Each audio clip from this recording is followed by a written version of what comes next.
Welcome to another deep dive. Today, we're exploring the Surah Fatiha, the heart of Islamic prayer, through this thought-provoking commentary.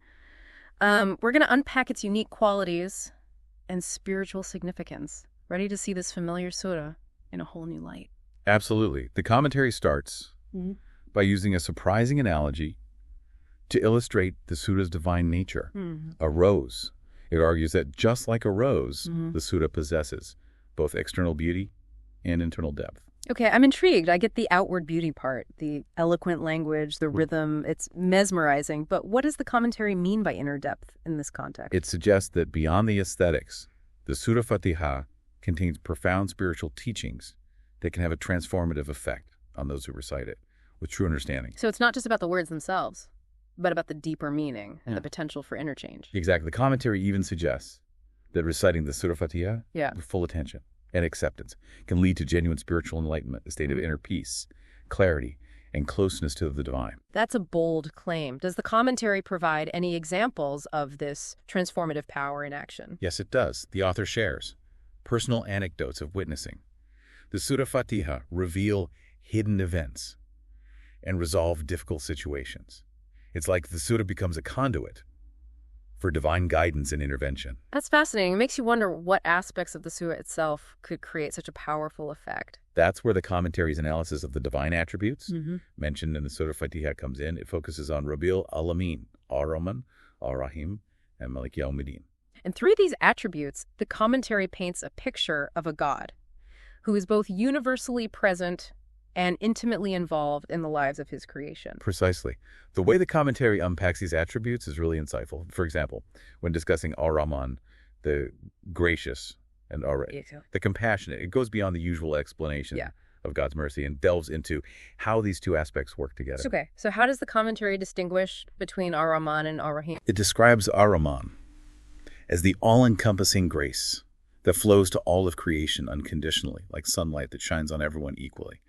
Ar-Rahim, on the other hand, is the specific mercy that is earned through effort and striving, like a targeted beam of light that illuminates those who actively seek God. So it's not just about God being merciful in a general sense, but about recognizing the different ways his mercy manifests in our lives. Exactly. Understanding this distinction can actually change the way we approach our relationship with God. It encourages us to not only be grateful for the blessings that are freely given, but also to strive for a deeper connection that comes through conscious effort and devotion. That's a really interesting perspective. It suggests that we have a role to play in receiving and experiencing God's mercy, that it's not just something that happens to us passively. Precisely. And then the commentary moves on to Maaliki, yaumid-deen, master of the day of judgment. So it's acknowledging God's ultimate authority, the fact that there's a higher accountability beyond our earthly existence. Yes. Yes. But it goes beyond just fear of judgment. The commentary emphasizes that acknowledging this attribute can actually inspire us to live more purposefully and righteously, knowing that our actions have consequences that extend beyond this world. That's a profound point. It's like the commentary is showing how even these seemingly simple attributes, when deeply considered, can have a significant impact on our outlook and behavior. Absolutely. And this leads us to another key theme in the Surah Fatiha, the concept of guidance and the straight path. Right, that famous line, guide us along the straight path. What insights does the commentary offer on this? It explains that the straight path is not just about adhering to a set of rules or beliefs, but about seeking a life of righteousness and spiritual fulfillment. It's about aligning ourselves with the path of the prophets and striving to embody those qualities that bring us closer to God. So it's not about worldly success, but about finding a way of living that leads to inner peace and a deeper connection with the divine. Yes, and the commentary provides a really vivid analogy to describe the two main sections of the Surah Fatiha. It compares the opening verses, which acknowledge God's attributes and our need for guidance, to a ginger elixir that provides a jolt of spiritual awakening. Okay, I like that analogy. It captures the energy and clarity those verses evoke. Right, and then it compares the concluding verses, where we ask for protection from going astray, to a camphor elixir that provides soothing comfort and guidance. It's like these two parts work together to both awaken us spiritually and guide us on the path. That's a really powerful way to understand the structure and flow of the surah. It's not just a random collection of verses, but a carefully crafted progression that takes the reader on a journey of spiritual transformation. Exactly, and this is where the commentary gets a bit more comparative. It begins to contrast the Surah Fatiha's perspective on God and guidance with that of other religions, specifically Christianity. Okay, so how does the commentary distinguish the Surah Fatiha's approach? It argues that the Surah Fatiha emphasizes God's active role in the world and his ability to actively support and guide his devotees towards the right path. It contrasts this with what it sees as more passive approach in other religious traditions, particularly in the way some prayers focus on petitioning God for things rather than acknowledging his active presence and guidance. So it's highlighting the Surah Fatiha's emphasis on God's direct involvement in our lives and the importance of aligning ourselves with his will. Precisely. And this emphasis on a direct connection with God leads to another intriguing concept discussed in the commentary, the spiritual inheritance of the prophets. It suggests that by reciting, guide us along the straight path, the path of those on whom thou hast bestowed thy favors. Muslims are essentially praying to inherit the same spiritual qualities and closeness to God that the prophets possessed. So it's like saying that by striving to follow Yeah. the path of righteousness, we can tap into a lineage of spiritual excellence that has been passed down through generations. Exactly. The commentary suggests that the Surah Fatiha isn't just a prayer, but a link to this spiritual inheritance, Yeah.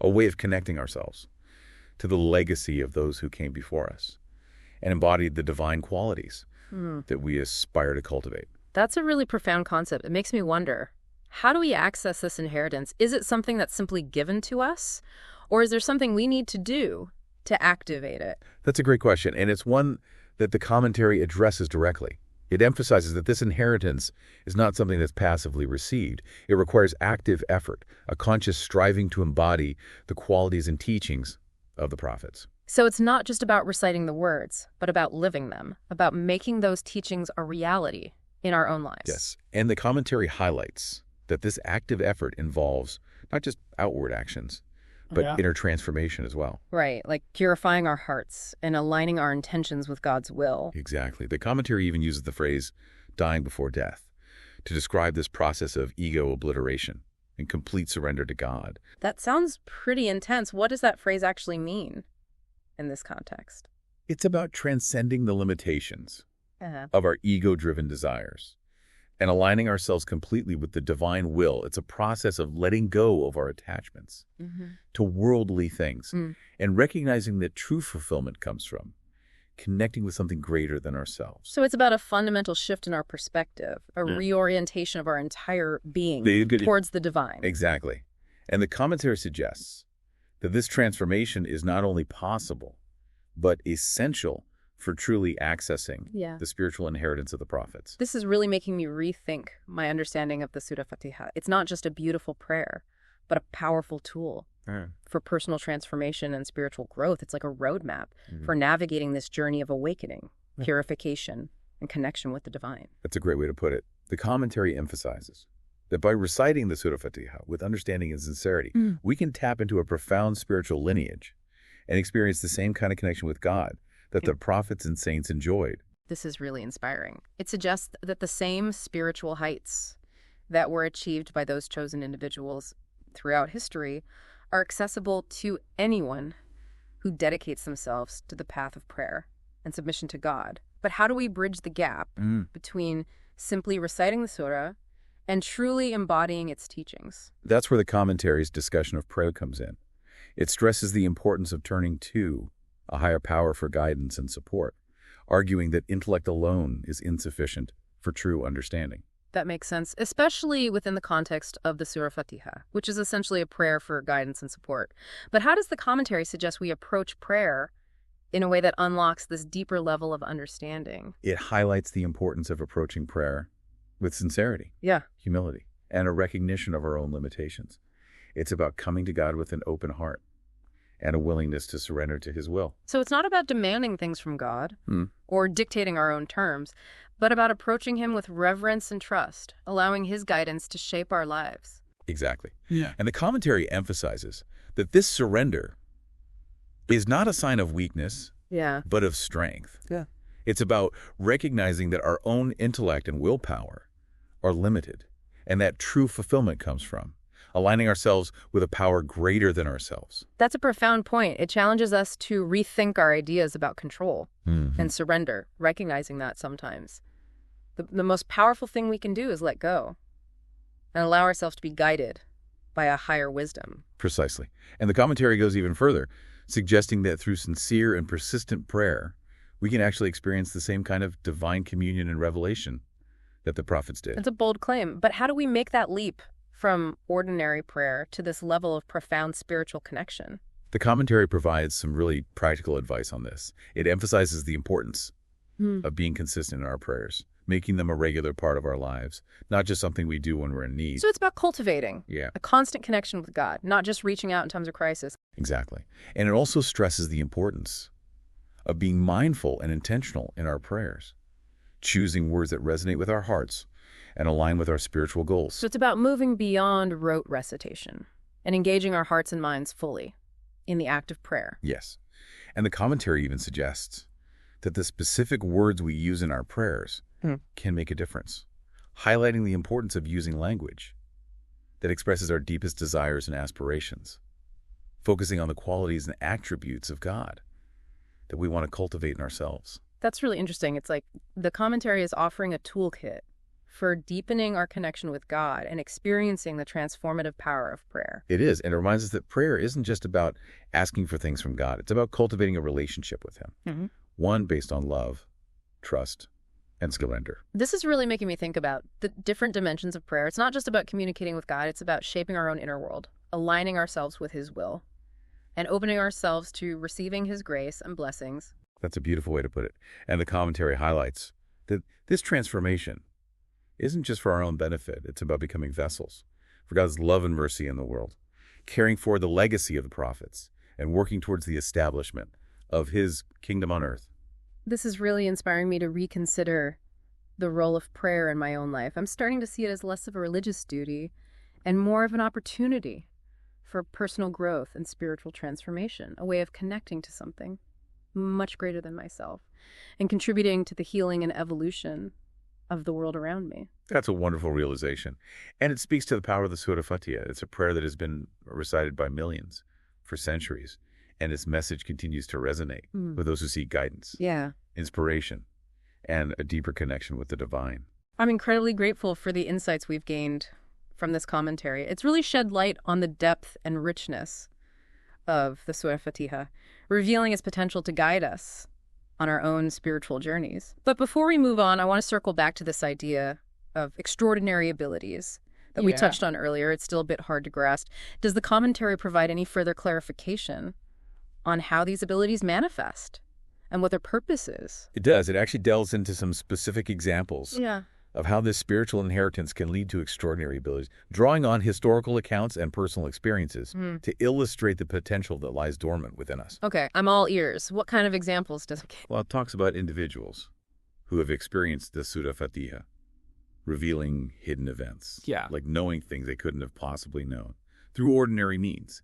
It also talks about people receiving guidance in difficult situations, almost like a divine intervention that leads them to the right choice or action. And then there are the accounts of people who've been granted seemingly impossible abilities, like healing the sick or performing feats that defy the laws of nature. All of these are attributed to their deep spiritual connection with the Surah and their complete surrender to God's will. That's pretty amazing. It sounds like the commentary is suggesting that the Surah Fatiha can be a source of real power and guidance in our lives. But it also cautions against seeking these powers for selfish reasons. Right. It emphasizes that these extraordinary abilities are not the goal of spiritual development. They are seen as byproducts, gifts from God, that are bestowed upon those who have purified their hearts and aligned their intentions with His will. So it's not about seeking power for its own sake, but about surrendering to a higher purpose and allowing that power to flow through us as instruments of God's will to be used for the benefit of others and the advancement of His kingdom on earth. Exactly. And the commentaries suggest that these individuals who achieve these extraordinary abilities are often called upon to serve humanity. Using their gifts to heal, guide, and inspire others, they become beacons of light, radiating the divine qualities they have cultivated within themselves. That's a really inspiring concept. It suggests that spiritual development isn't just about personal growth, but about contributing to the well-being of humanity and the world around us, becoming active participants in the unfolding of God's plan. Yes, it's about recognizing our interconnectedness and using our gifts and abilities, however small or grand they may seem, to make a positive impact, to leave the world a better place than we found it. I'm incredibly grateful for the opportunity to delve into these profound ideas. This commentary has really opened my mind to the possibilities of spiritual experience and the transformative power of faith and devotion. It makes you wonder, what would the world look like if more people embraced this path of inner transformation and selfless service? It's a wonderful question to ponder, and perhaps that's the true legacy of the Surah Fatiha. Not just a set of teachings or rituals, but a seed of possibility planted within each of us. A reminder that we have the potential to become more than we currently believe ourselves to be. I love that. It's a reminder that our spiritual journey is not just about personal growth, but about contributing to a collective awakening. A movement towards a world where love, compassion, and justice prevail. Beautifully said. And on that note, I think it's time for us to take a short break. Okay, I think I've caught my breath after all those mind-blowing concepts. Where were we? Yes, this idea of spiritual transformation, leading to extraordinary abilities, almost like inheriting the powers of the prophets. Yes, and the commentary goes on to clarify how this relates to different faiths. It draws a comparison between the Surah Fatiha and the Lord's Prayer in Christianity. Interesting. What kind of comparison does it make? It claims that while the Lord's Prayer seems to suggest a sense of waiting for God's kingdom to come, with an underlying feeling of its absence on earth right now, the Surah Fatiha presents a very different perspective. Okay, I see where this is going. It's about that active presence of God we were talking about before. Exactly. Instead of God's power being something far off, the Surah Fatiha emphasizes his active sovereignty on earth through his constant providence, grace, compassion, and judgment. All those attributes we were discussing. So it's saying that the Surah Fatiha paints a picture of God who is actively engaged in the world right now, responding to our prayers and guiding us on that straight path. Precisely. And this is where the concept of spiritual inheritance comes into play again.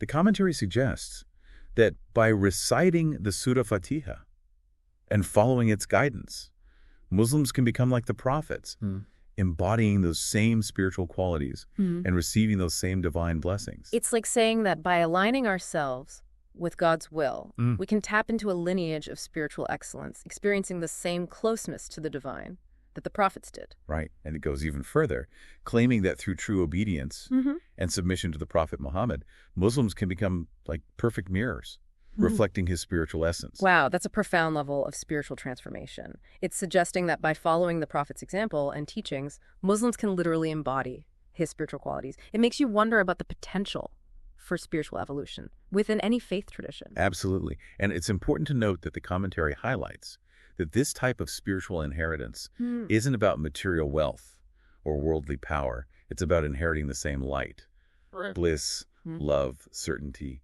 divine support that the prophets experienced. So it's like inheriting a spiritual treasure, a connection to the divine that transcends the material world. This brings to mind that distinction the commentary makes between two important concepts, Rahmaniyat and Rahimiyat. Yes. These are crucial for understanding the dynamics of divine grace. Remember, Rahmaniyat is that universal and unconditional grace of God we discussed earlier. It's like the sun and the moon, as the commentary says, shining on everyone equally, regardless of their actions. Right. Rahmaniyat is like a foundation of grace that supports all of creation. So then how does Rahimiyat fit into this picture? Rahimiyat is more specific. It's the mercy and blessing that is earned through our actions, the reward for our effort, striving, and good deeds. Think of it as God responding to our efforts and crowning them with success. So while everyone benefits from Rahmaniyat, only those who actively seek God and do good deeds earn Rahimiyat. Exactly. The commentary emphasizes that this distinction is crucial for understanding how God interacts with humanity. You're given a foundation of grace, but we also have the ability to earn even greater blessings through our choices and actions. It's like we have this potential to unlock even greater levels of divine grace by aligning ourselves with God's will and striving to live a righteous life. But it also makes you wonder about the balance between action and surrender. If we're too focused on earning rahimiyat, does it become less about genuine devotion and more about seeking reward? That's a very insightful observation. And the commentary does acknowledge the potential pitfalls of focusing solely on outward actions. It stresses the importance of inner transformation as well, of purifying the heart and turning away from ego and selfish desires. Right, because true devotion isn't just about doing the right things. It's about cultivating the right state of being. It's about becoming a person who naturally embodies those virtues and acts from a place of genuine love and submission to God. Absolutely. And that's where the commentary gets really deep, even talking about a process of dying before death. Yeah, that phrase really stuck with me. It sounds pretty radical, like a complete annihilation of the self. What does the commentary mean by that? It's describing a profound spiritual transformation where the ego is completely obliterated and only the love of God remains. The individual self merges with the divine, no longer driven by personal desires, but by a pure desire to serve a higher purpose. So it's not just about following rules or performing rituals, but about a complete inner transformation that leads to union with God. Precisely. And what's really inspiring is that the commentary emphasizes that this path is available to anyone who sincerely seeks it, regardless of their background or past mistakes. That's really powerful. It suggests that everyone has the potential for this kind of spiritual growth and connection with the divine, that it's not just reserved for a select few. Exactly. And this brings us back to the straight path. The commentary offers a more nuanced perspective, explaining that it's not a single rigid path, but a multifaceted concept that encompasses our relationship with God, our fellow human beings, and ourselves. Okay, so it's a more holistic approach to living, considering all aspects of our lives, not just our religious practices. Precisely. When it comes to our relationship with God, the straight path involves recognizing His greatness, submitting to His will, and seeking His help in all things. It's about acknowledging God's sovereignty and relying on His guidance and support in all areas of our lives, not just the spiritual ones. So it's about integrating that sense of divine connection into every aspect of our being. And what about our relationships with others? How does the commentary address that aspect of the straight path? It emphasizes the importance of treating others with kindness and compassion, recognizing them as fellow servants of God, regardless of their beliefs or background. So it's about extending that sense of divine love and connection to our interactions with everyone we encounter. Exactly. And finally, the commentary speaks to our relationship with ourselves. It says the straight path involves recognizing and purifying the negative qualities of our egos, things like pride, arrogance, jealousy, and greed, all those things that separate us from both God and our fellow human beings. So it's about a process of inner purification and self-reflection, striving to overcome our negative tendencies and cultivate virtues that align with God's will. That's a great summary. And it's important to note that the commentary doesn't sugarcoat things. It emphasizes that this path is not easy. It requires constant effort, vigilance, and a willingness to surrender to God's guidance, even when it challenges our own desires and expectations. It sounds like it's a lifelong journey of spiritual growth and transformation, one that requires constant self-reflection and a willingness to face our own shadows. It is, but the commentary assures us that God is always there to guide and support those who sincerely seek Him.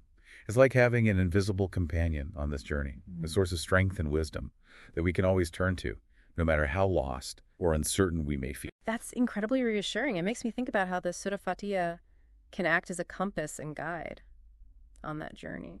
Absolutely. And the commentary highlights that by reciting it with understanding and sincerity, we can open ourselves to receiving the same divine blessings and guidance that were bestowed upon the prophets, tapping into that spiritual lineage that connects us to something much greater than ourselves. You know, this deep dive is really pushing me to reconsider the power of words. We've talked about the transformative potential of the Surah Fatiha, and it makes me wonder about how the words we use, both in prayer and in our everyday lives, can shape our reality. That's a fascinating observation. The commentary touches on this as well, especially when discussing the concept of spiritual inheritance.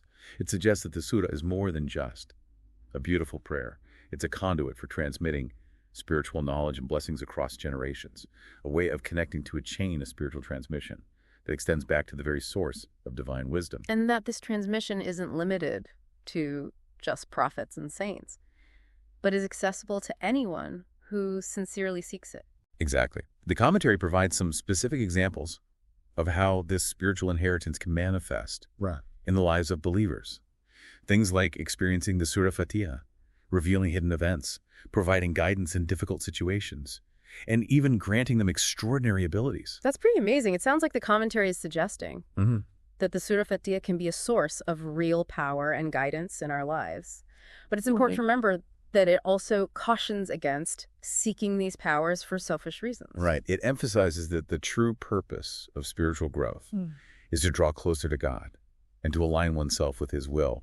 It's not about gaining power for ourselves, but about becoming vessels for God's love and mercy in the world, using whatever gifts we receive to serve a higher purpose. I'm really struck by how the commentary manages to weave together complex theological concepts with practical guidance for living a righteous life. It's not just a theoretical exploration of the Surah Fatiha, but a call to action, inviting us to embody its teachings and experience its transformative power. Yes, and that call to action is especially apparent in the commentary's discussion of that key phrase, guide us along the straight path, the path of those on whom thou hast bestowed thy favors. Right. We were just talking about how that phrase points to the idea of inheriting the spiritual qualities and closeness to God that the prophets possess. Exactly. And the commentary takes this a step further by suggesting that this spiritual inheritance isn't something that's simply given to us.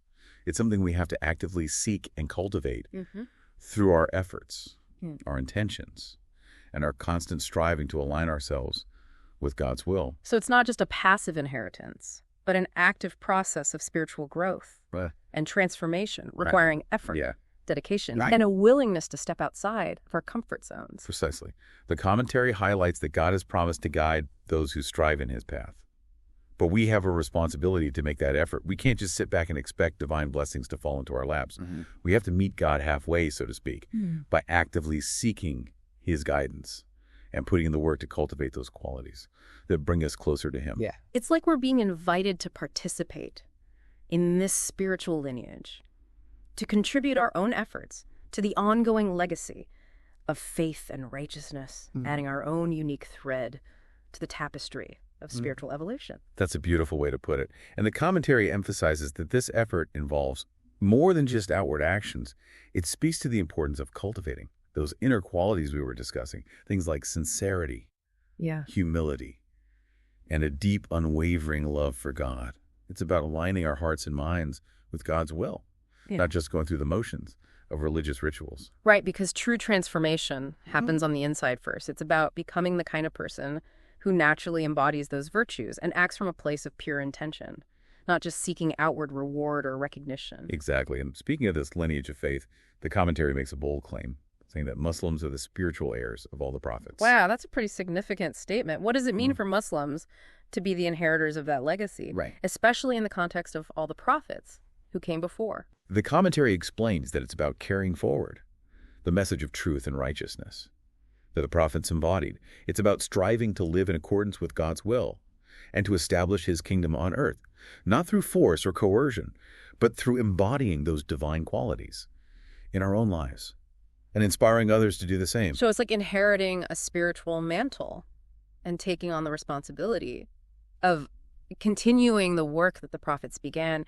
adding our own unique contributions to this ongoing legacy of faith and service to humanity. Precisely. It's a call to action for Muslims to live up to their potential as inheritors of this divine legacy, recognizing that this inheritance comes with both immense responsibility and incredible opportunity. This is making me think about the role of prayer in all of this. It seems like the Surah Fatiha isn't just a request for guidance, but an active participation in this spiritual lineage. A way of connecting ourselves to the flow of divine grace and blessings that has been passed down through generations. That's a profound insight. And the commentary explicitly addresses the importance of prayer, emphasizing its power to transform our lives and draw us closer to God. And it goes beyond just reciting the words. It's about cultivating that intimate connection with the divine that allows us to tap into this flow of spiritual energy and wisdom. Right. And it even includes that powerful quote from the author, God cannot be known by means of intellect alone.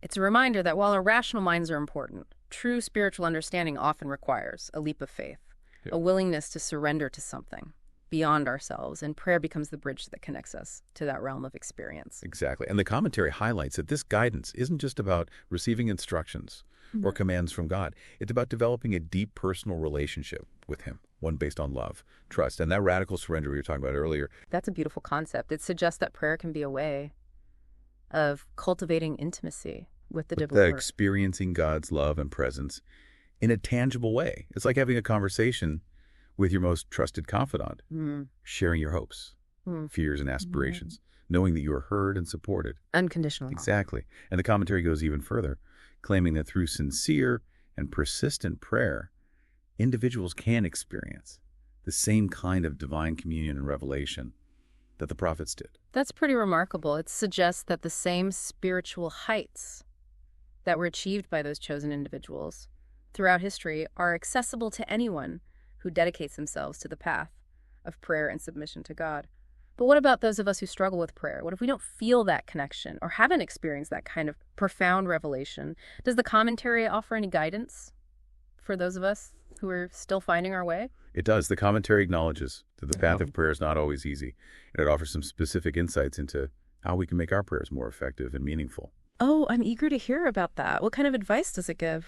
It emphasizes the importance of approaching prayer with sincerity and humility, recognizing our own limitations, and relying on God's grace and mercy. It's about coming to God with an open heart, admitting our weaknesses and our need for his guidance, and trusting that he will meet us where we are. So it's about letting go of any pretense or ego, acknowledging our need for support, and approaching God with genuine humility and authenticity, yes. And it also stresses the importance of consistency in prayer. It's not enough to just pray when we're in need or facing difficulties. It's about making prayer a regular part of our lives, cultivating a constant connection with the divine, like tending a garden that needs regular watering and care to flourish. Right. It's about building that relationship with God, brick by brick, day by day, through consistent effort and intention. Exactly. And the commentary even suggests that the specific words we use in our prayers can make a difference. It's not just about going through the motions. It's about choosing language that resonates with our hearts and speaks to our deepest longings and aspirations. That's interesting. It seems like it's going beyond just the general concept of prayer and offering practical guidance on how to make our prayers more powerful and effective, almost like creating a recipe for spiritual transformation. It is. It highlights the importance of using language that expresses our deepest desires and aspirations, focusing on the qualities and attributes of God that we want to cultivate in ourselves. It's like we're imprinting those qualities onto our own being through the power of our words and intentions. So it's about being mindful and intentional in our prayers, choosing words that resonate with our heart and align with our spiritual goals. Right. And the commentary even provides some examples of specific phrases and invocations that can be used to enhance our prayers, almost like adding specific spices to a dish to enhance its flavor and potency. That's incredibly helpful. It's like the commentary is offering us a toolkit for deepening our connection with God and experiencing the transformative power of prayer, providing both the ingredients and the instructions for creating a recipe for spiritual growth. It is. And it reminds us that prayer isn't just about asking for things from God. It's about cultivating a relationship with him, one based on love, trust, and that deep surrender we've been talking about. It's about opening ourselves to the possibility of experiencing the divine in a way that transcends our limited human understanding. This is really making me think about the different dimensions of prayer. It's not just about communicating with God. It's about shaping our own inner world, aligning ourselves with his will, and opening ourselves to receiving his grace and blessings. That's a beautiful way to put it. And the commentary highlights that this transformation isn't just for our own benefit. It's about becoming vessels. Expert speaker. Okay, we're back, ready to dive into this final part of the commentary on the Surah Fatiha. Feels like we've already uncovered so much. Absolutely, but I'm sure there's even more to explore. The commentary wraps up by reminding us that even with all these profound concepts we've discussed, the potential for extraordinary abilities, the idea of spiritual inheritance, it doesn't present these as the ultimate goal. Right. It's all about drawing closer to God and aligning ourselves with his will. These abilities are seen as potential byproducts, not the main event. The commentary emphasizes that the true measure of spiritual growth is the transformation of the heart, the purification of the soul, and the deepening of one's relationship with God. It's about becoming a reflection of those divine qualities we've been exploring: compassion, mercy, justice, wisdom. Beautifully said. And this brings us back to the Surah Fatiha's emphasis on guidance. The commentary delves deeper into the meaning of the straight path, explaining that it's not just about avoiding sin, but about actively cultivating virtue and striving for excellence in all aspects of life. So it's not just about what we don't do, but about what we actively choose to do, about making conscious choices that align with our highest values and aspirations. It's about striving to embody those divine qualities in our thoughts, words, and actions. Yes. And the commentary suggests that by reciting the Surah Fatiha with understanding and sincerity, we can internalize these qualities and become more like God ourselves, reflecting his attributes in the way we live and interact with the world. That's a powerful concept. It's like the Surah is a tool for spiritual transformation, a way of aligning ourselves with the divine and allowing those qualities to flow through us. Exactly. And this is where the idea of spiritual inheritance comes into play again. The commentary suggests that by following the guidance of the Surah Fatiha and the teachings of the Prophet Muhammad, we can tap into the legacy of all the prophets and saints, inheriting their spiritual wisdom and strength. So it's like we're joining a lineage of spiritual seekers who have dedicated their lives to the pursuit of truth and righteousness, drawing on their wisdom and experience to guide us on our own journeys. Yes, and the commentary emphasizes that this lineage isn't limited to any particular time or place. It's a living tradition that continues to inspire and guide those who seek it, connecting us to a timeless wisdom that transcends cultural and historical boundaries. It's incredible to think about the enduring power of the Surah Fatiha. It's been recited for centuries, and its message continues to resonate with people from all walks of life, across different cultures and languages. It's a testament to the universality of its message.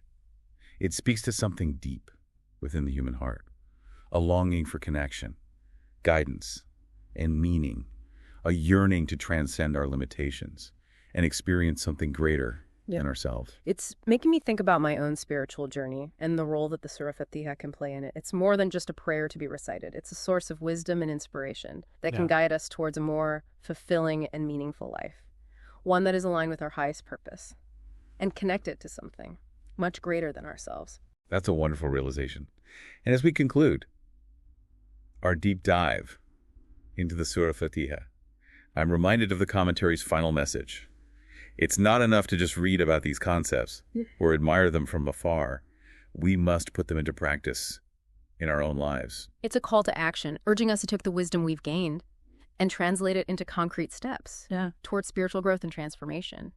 It's about bridging the gap between theory and practice, between knowing and being. Exactly. The commentary challenges us to embody the teachings of the Surah Fatiha in our daily lives, to strive for excellence in our relationships, our work, and our interactions with the world. It's about making our lives a reflection of the divine qualities that we've been exploring. It's about becoming living embodiments of compassion, mercy, justice, and wisdom, radiating those qualities outwards and contributing to the healing and transformation of the world around us. Yes, and the commentary reminds us that this journey isn't always easy. There will be challenges and setbacks along the way. We'll stumble, we'll fall, we'll question ourselves in our path.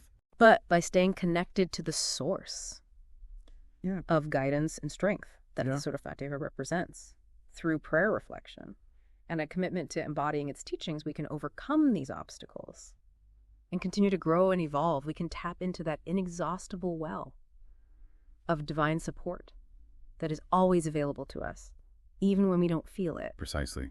The commentary leaves us with a sense of hope and possibility, reminding us that the path to spiritual fulfillment is open to all who sincerely seek it. It's not about being perfect or having all the answers. It's about taking that first step and then the next and then the next, trusting that with each step, we are moving closer to the realization of our full potential. This deep dive has been an incredible journey. I'm so grateful for the opportunity to explore the Surah Fatiha in such depth and to discover its profound significance for our lives. It's given me a whole new perspective on this familiar prayer, revealing its hidden depths and its potential to guide us on our own unique spiritual journeys. It's been a pleasure sharing this exploration with you.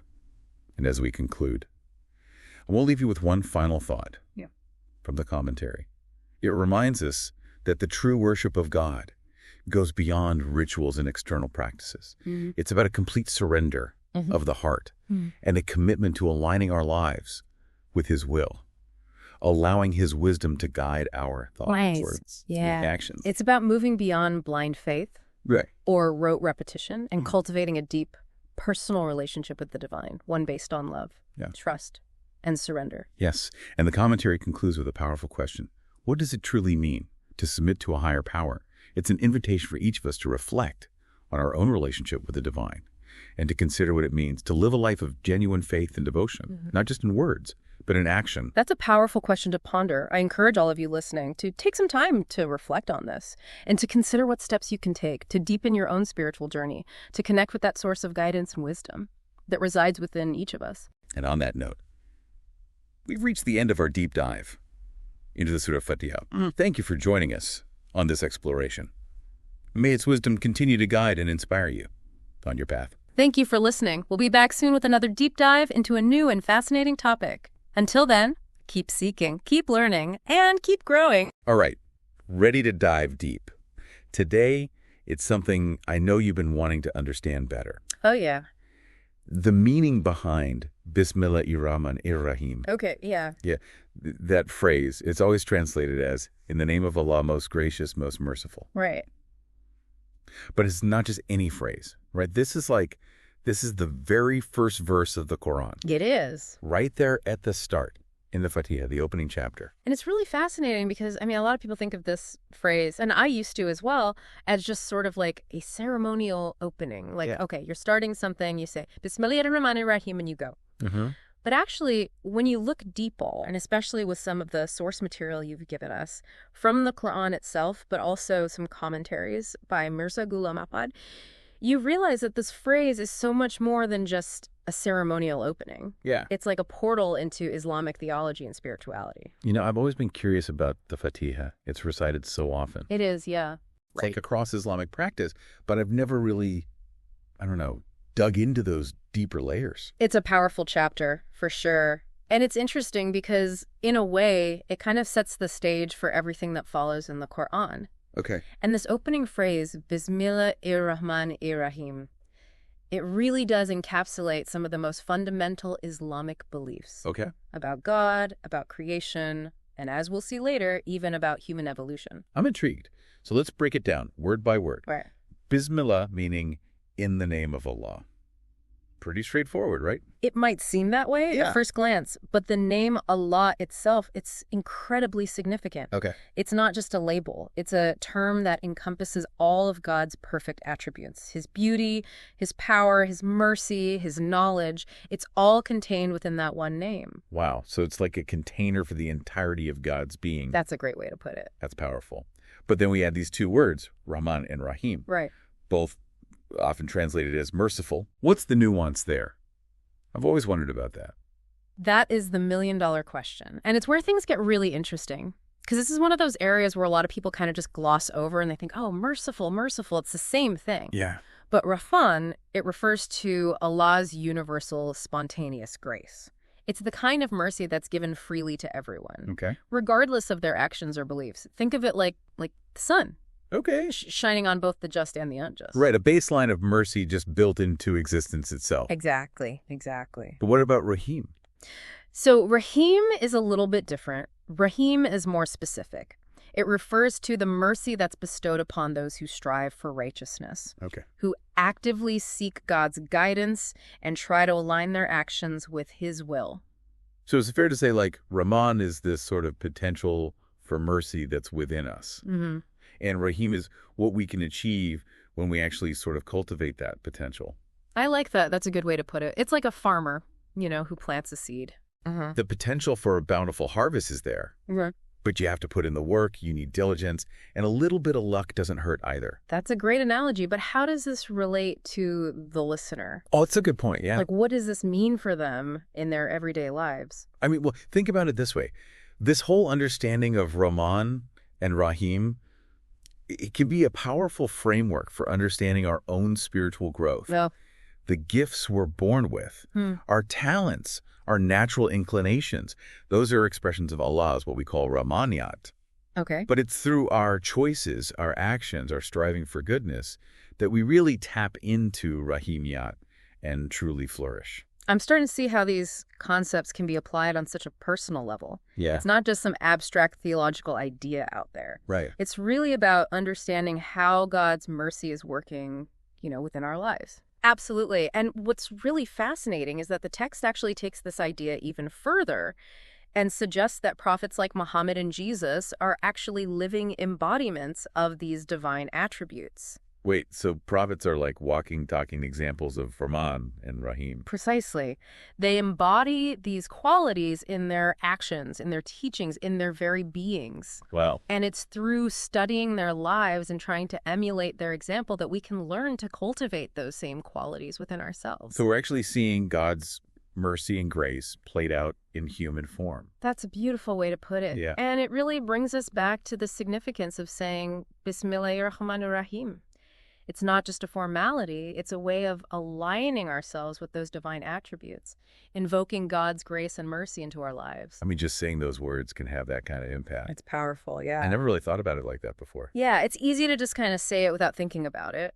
Right. But when you really delve into the meaning, you realize there's so much depth to it. Wow. A seemingly simple phrase. I'm starting to see. And we've only scratched the surface. Oh, I'm sure we have. Well, I'm definitely curious to hear more. There's a lot more to explore. I'm ready to delve deeper. Right. See what other kind of hidden gems we can uncover in this phrase. Let's do it.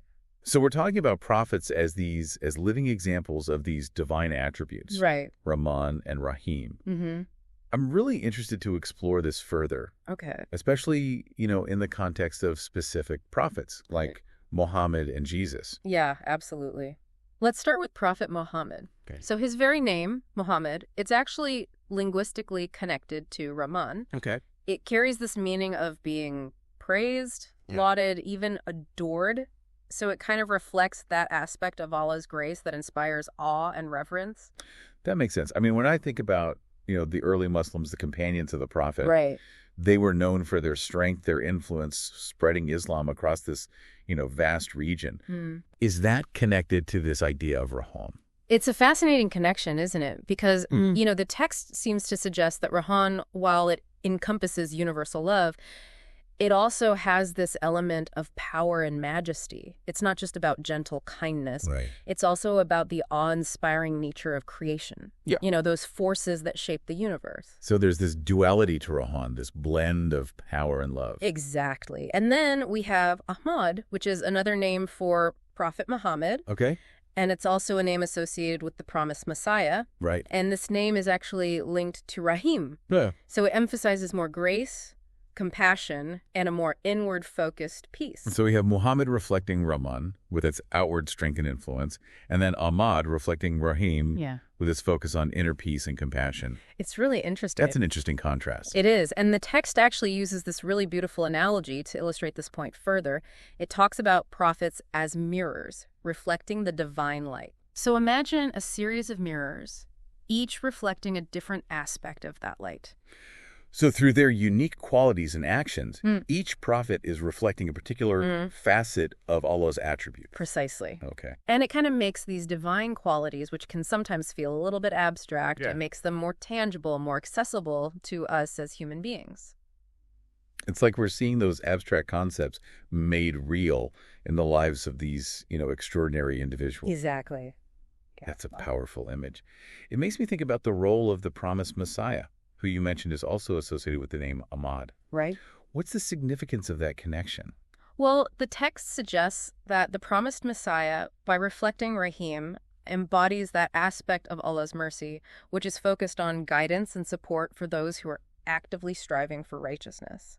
So he's like a beacon for those seeking to cultivate those qualities of compassion and peace within themselves. Exactly. And what's really fascinating is the text even compares the promised Messiah to a tender plant. Okay. Emphasizing his gentle and compassionate nature. So again, that contrast. Right. It's a striking contrast to that image of strength and dominance that we associate with Rahman. Right.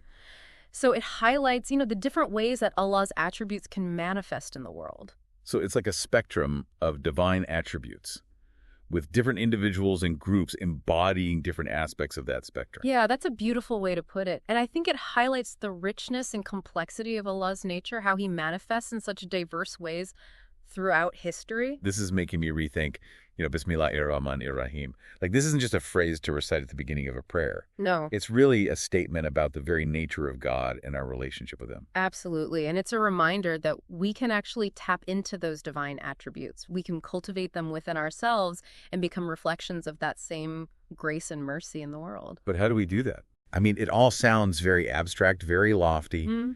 How can the average person even begin to embody those qualities, on a practical level? That is the question, right? And it's a question that the text actually addresses in some detail. It talks about the importance of effort, of action, of striving for righteousness through our choices and our deeds. So it's not just about passively hoping for God's mercy. Right. We have to, meet him halfway. Exactly. And the text uses this really powerful analogy to illustrate this point. It compares our efforts in striving for righteousness to a farmer who's diligently cultivating his land. Okay, tell me more about this farmer analogy. How does it connect to the idea of divine attributes and human action? So imagine a farmer who carefully prepares the soil. He plants the seeds, waters the crops, protects them from pests. He's putting in the work. He's doing everything in his power to create the conditions for a bountiful harvest. So he's not just sitting back expecting things to magically happen. Right. He's actively participating in the process. Exactly. And in the same way, the text is suggesting that we need to cultivate the soil of our hearts, plant the seeds of righteousness, and nurture them through our actions and our intentions. But what about Allah's role in all of this? Yeah. If we're putting in all this effort, where does his mercy come in? That's where Rahim comes into play. The text suggests that Allah, in his attribute as Rahim, rewards our efforts with his blessings. He provides the sunshine and the rain, the nourishment and the protection that allows those seeds to grow and flourish. So it's like a partnership. Yeah. We're putting in the work, and God's providing that support, that guidance that we need to succeed. Perfect analogy. It's not about earning God's mercy. It's about creating those conditions within ourselves where his mercy can flow freely and abundantly. Okay, I'm starting to see how this ties together. Bismillah-ir-Rahman-ir-Raheem isn't just a statement of belief. It's a call to action. It's an invitation to participate in this divine partnership. Absolutely. And the text goes on to emphasize that this participation, it's not just about outward actions. It's also about cultivating the right inner state, the right attitude towards God, towards life itself. So aligning our thoughts, our intentions, and our actions with those divine attributes. Exactly. And one of the most powerful ways to do that is through prayer. Prayer. How does prayer fit into all this? Well, the text reminds us that prayer isn't just about asking for things. It's about connecting with God, acknowledging our dependence on him, and seeking his guidance and support. But isn't that contradictory to the idea of putting in the effort? I mean, if we're just praying for things, doesn't that negate the need for action? That's a really good question. It's one that the text addresses head on. Okay. It actually compares prayer without action to a bird with only one wing. Okay. It can't fly. Right. So it's not an either situation. Right. It's about finding that balance between prayer and action. So prayer helps to nourish our souls. Yeah. Align our intentions with God's will. And action is how we manifest those intentions in the world. Exactly. How we make them a living reality. And the text uses this really beautiful analogy to illustrate this connection between prayer and action. Okay. It compares our prayers to a baby crying for milk. I love that analogy. It's so simple, but so powerful. Right. Just as a mother's milk flows naturally in response to her baby's cries, so too does Allah's mercy respond to our sincere prayers. So again, that reminder that we're never truly alone, that God is always there, ready to nourish and support us. Absolutely. And when we combine that inward connection with outward action, then we really become like those mirrors reflecting those divine attributes in all that we do. Wow. This deep dive has been incredible. It has, hasn't it? I mean, we've explored so many layers of meaning and uncovered so many hidden connections. And we've only just begun to scratch the surface. Oh, I know. Well, I'm ready to keep digging. All right. I have a feeling there's even more surprises waiting for us. I think so too. This whole conversation about Bismillah-ir-Rahman-ir-Raheem has really shifted my perspective. Really? I used to think of it as, such a simple phrase, like something you say out of habit. Right. But now I see it as incredibly profound, about God, about ourselves, about like human transformation, you know? It is amazing how much depth and richness is contained within those like seemingly simple words. Man, it's one of the things I find so captivating about Islamic texts. Yeah. There's always more to uncover, more to learn, more to contemplate. Oh, for sure. Like, we've gone from unpacking the individual words to exploring like these huge concepts of divine attributes, role of prophets, human evolution, the importance of aligning our actions with our intentions. It's a lot. Yeah, it's a lot to take in. It is, but it's the beauty of a deep dive. We're not just skimming the surface, you know? We're really like immersing ourselves in these ideas, allowing them to like challenge our assumptions and expand our understanding. You know, one thing that's been sticking with me is this idea of the promised Messiah. Okay. Who we discussed earlier in his connection to Rahim. Mm-hmm. The text mentions that, like, he was prophesied to appear in the latter days of Islam. Right. A time when, you know, the Muslim community would be in need of guidance and renewal. That's right. And this prophecy is especially relevant in today's world. Yeah. Where, I mean, we see so much division and conflict, even within, like, the Muslim community itself.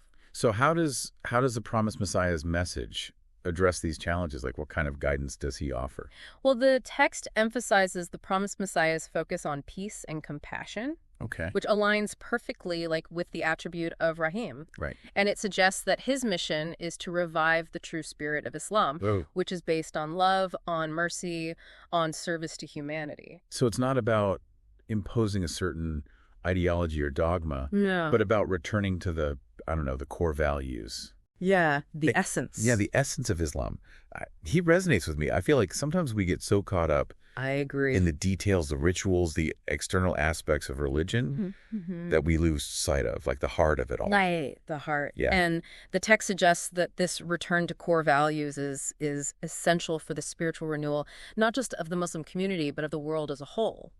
Okay, so speaking of the world as a whole, Yeah. I'm curious how these teachings, you know, can be applied beyond the Muslim community. Right. I mean, do they have relevance for people of other faiths or even those who don't identify with any particular religion?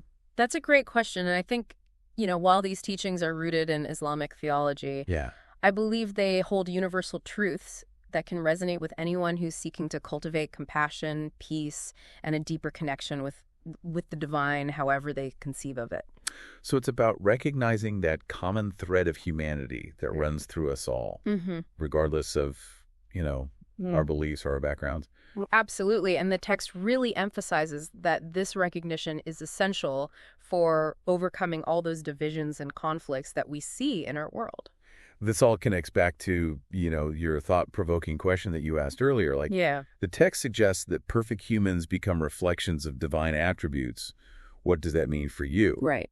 And that question has been, like, swirling in my mind throughout this whole conversation. I love that. And it is a question that I think each of us has to grapple with individually. Yeah. But I think it points to, like, the incredible potential that lies within, like, every human being. Yeah. The potential to embody those qualities of grace, compassion, righteousness that we see reflected in the prophets, in the divine attributes themselves. You know, it can feel daunting, right? Oh, yeah. Like striving for perfection, especially when you're constantly bombarded with messages about your flaws, your shortcomings. Yeah, absolutely. Like, how do you even begin to approach that? Well, and the text reminds us that, like, we're not expected to be perfect overnight. It's about progress, not perfection. Yeah. It's about taking small steps each day, making conscious choices that align with those divine attributes, and just trusting in God's grace to guide and support us along the way. It's like that saying, you know, a journey of 1,000 miles begins with a single step. Exactly. And Bis-mil-la, Ar-Rahma-nir-Raheem can be that first step. Yeah. A reminder that we're not alone on this journey, that we can always tap into that boundless grace and mercy of Allah to guide and support us every step of the way. I have a feeling we could talk about this for hours. I know, me too. But unfortunately, we've reached the end of our deep dive. Oh, I'm sad to see it go, but it's been great. Yeah, it has. And I want to thank you. Oh, thank you. For joining us on this journey. It's been a pleasure. Me too. And to the listeners, thank you for joining us. Yes, thank you. I hope this has sparked your curiosity. I hope so. And inspired you to kind of delve deeper into these concepts on your own. Remember, Bis-mil-la, Rahmanin-Raheem is more than just a phrase. It's a way of life. an invitation to connect with the divine, to become a reflection of God's grace and mercy in the world. Beautifully said. And with that, may Allah's peace and blessings be upon you all. Welcome to another deep dive with us. Yeah. Today we're going to be looking at some pretty fascinating stuff about Surah Fatiha, Oh, definitely. the opening chapter of the Quran. Mm-hmm. We've got some sources here that really go into those first few verses, Yeah. the ones that kind of set the scene for how Muslims view God. And West hopefully by the end of this, Mm-hmm. you'll have a way deeper appreciation for what makes this chapter so powerful. I think that anyone who's ever wondered about the Islamic idea of God is going to find these verses so insightful. Yeah, and to think, it all starts with just that one really powerful phrase. Oh, yeah. Al-hamdu lil-lahi rabbil aalameen. Powerful. Even if you, don't know any Arabic at all, Right. you can just feel that there's so much packed into those words. Oh, absolutely. Right. A simple translation might be, all praise belongs to Allah, the Lord of the worlds.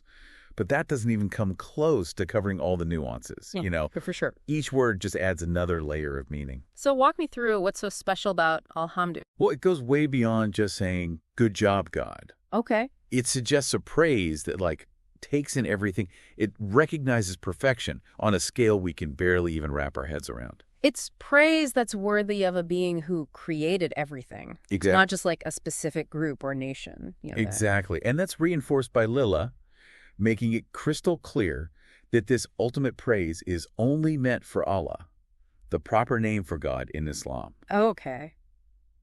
Then we get to rabbil aalameen. Okay. And this is where things get really interesting. Because it's not just about the creation part, right? Rabbil aalameen suggests something way more active, something that's still going on. Yes, exactly. It's about God as the sustainer, the provider, the one who's constantly involved with all of creation. Mm-hmm. It's kind of like a parent who not only gives birth, but nurtures, guides, Yeah. Helps their child reach their full potential. Okay. That constant care that's at the very heart of what Rab means. Which kind of makes me wonder, if God is so involved in everything, where does human free will even fit into all of this? Does that concept even make sense when you look at it this way? That's a question I think a lot of people wrestle with. Mm-hmm. And what's really cool is that our source material actually tackles this head on. Oh, wow. It says that while humans definitely have the ability to make choices, Okay. ultimately we rely on God for everything, Mm-hmm. even for our ability to act. So it's we have the freedom to choose, but the fact that we can even choose in the first place, that's a gift from a higher power. Exactly. I'm starting to see how this one verse really sets the tone for the entire Quran. Oh, yeah. It's not just about who created the universe, but about the nature of that relationship between God and creation. Exactly. And that relationship is explored even further through this idea of God's beneficence, Okay. which the source breaks down to 4 fascinating categories. Oh, wow. I'm ready to dive into those, if you are. Lead the way. I'm really curious to see how this all unfolds. Okay, great. All right, so let's unpack these 4 categories of God's beneficence. Okay. The first one is rabubiyat, Okay. which translates to providence. Remember how we were just talking about God as the sustainer, the one who's constantly involved with all of creation? Yeah, that ongoing care that's kind of built into the idea of Rab. Exactly. Rabubiyat is that universal, all-encompassing care that sustains literally every atom of creation. Wow. Doesn't matter what you believe, what you do. Yeah. This level of care is there just because of who God is. So it's that baseline of support that's there for literally everyone and everything, Yeah. regardless of merit or anything like that. That's accurate. It makes me think of how the sun shines on everyone equally, Right. whether they're a saint or a sinner. That's a great analogy. Yeah. Now, the second category is Rahmaniyat, Okay. or graciousness. This one gets a little more specific. Okay. This is about how God gives unique forms and abilities to all living things, Mm-hmm. perfectly equipping them for their role in this grand scheme of things. So it's everything has been thoughtfully designed Right. with a purpose in mind. Yeah. I remember the source mentioned how the sun and moon were created long before humans even existed. Yes. That's a perfect example of that proactive, all-encompassing grace, Exactly. And that brings us to Rahimiyat, Okay. often translated as mercy. Now, while those first 2 categories are more universal, Right. this one focuses more on God's special grace towards humans.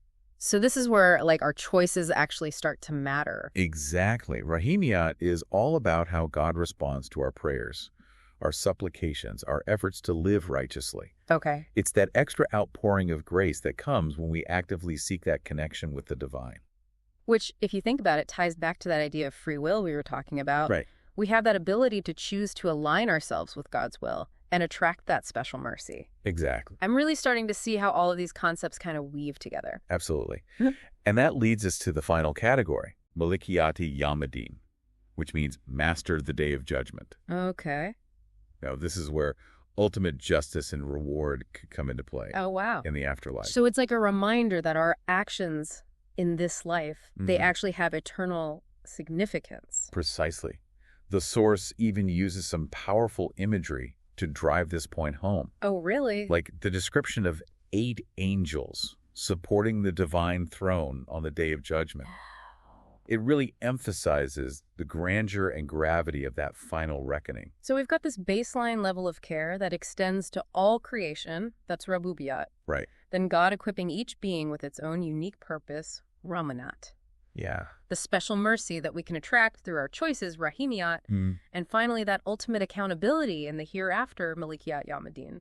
Right. Taken together, they paint such a complete picture of God's nature and a relationship with creation. It's incredible, isn't it? Yeah. And to think all of this is packed into just the first few verses of the Quran. Right. It's no wonder that Surah Fatiha is considered so foundational to Islamic thought. It's like a crash course in Islamic theology right from the very start. Exactly. But honestly, all this talk about God's attributes and categories and all of that, it's kind of a lot to take in. Yeah. Like, what does it actually mean for, like, someone listening to this? Right. How does understanding all of this actually change how we live our lives? That's the key question, isn't it? Yeah. It's one thing to, like, intellectually grasp these concepts. Right. But the real power comes from internalizing them, letting them shape how we see ourselves and the world around us. So it's not just about knowing the words, it's about living them. Exactly. But how? Well, think about it. When you truly understand that God is rabbil, aalameen, the sustainer and provider of all worlds, doesn't that foster a sense of gratitude? Yeah. A sense of humility, Right. knowing that you're a part of something much bigger than yourself. Definitely. It makes you realize that you're not just fending for yourself out there. There's like a higher power who's got your back, who's looking after everything. Exactly. And when you start to recognize those different layers of God's beneficence, Okay. it can change how you experience your everyday life. You start to see blessings everywhere, Yeah. both the ones that you share with all of creation and those special gifts that come as a response to your own efforts and prayers. I can see how that would like shift your perspective. You wouldn't take things for granted as much. Right. You'd be more inclined to like look for the good even in difficult situations. Yeah. This is really making me think. And there was this one point in the source material that really stuck out to me. Okay. This idea that even when we're praising something other than God directly, that praise ultimately goes back to him. Yeah. What did you make of that? That's such an interesting point, isn't it? Yeah. It speaks to this profound interconnectedness that exists within creation. You know, we're not these isolated beings. Okay. We're part of this intricate web, all tied back to a single source. Okay, unpack that a bit more for me. I'm not sure I'm following. Well, think about it this way. When you see a breathtaking sunset or a perfectly formed flower or the incredible power of a wild animal, and you feel that sense of awe and wonder, Right. where does that feeling come from? I guess it comes from appreciating like the beauty of those things. Exactly. Perfection. But who created that beauty? Right. Who designed the intricate patterns of that flower, the vibrant colors of the sunset, the strength and grace of that animal? Ah, I see where you're going with this. It all points back to God, the ultimate source of all beauty and perfection. Precisely. So even when we're not directly praising God, Okay. that feeling of awe, that appreciation for beauty, it's ultimately directed back to him because he's the one who created the object of our admiration. Wow. That's kind of mind-blowing. Makes you realize that even simple acts of appreciation can have like a deeper spiritual dimension. Absolutely. And it really underscores this profound unity that exists within creation. We're all interconnected, bound together by this common thread of divine origin. It's like everything is a reflection in some way of God's attributes. Yes. And that's why this concept of tawhid, or divine unity, is so central to Islam. Right. It's about recognizing that there's only one true God, and everything else is just a manifestation of his will and power. Okay.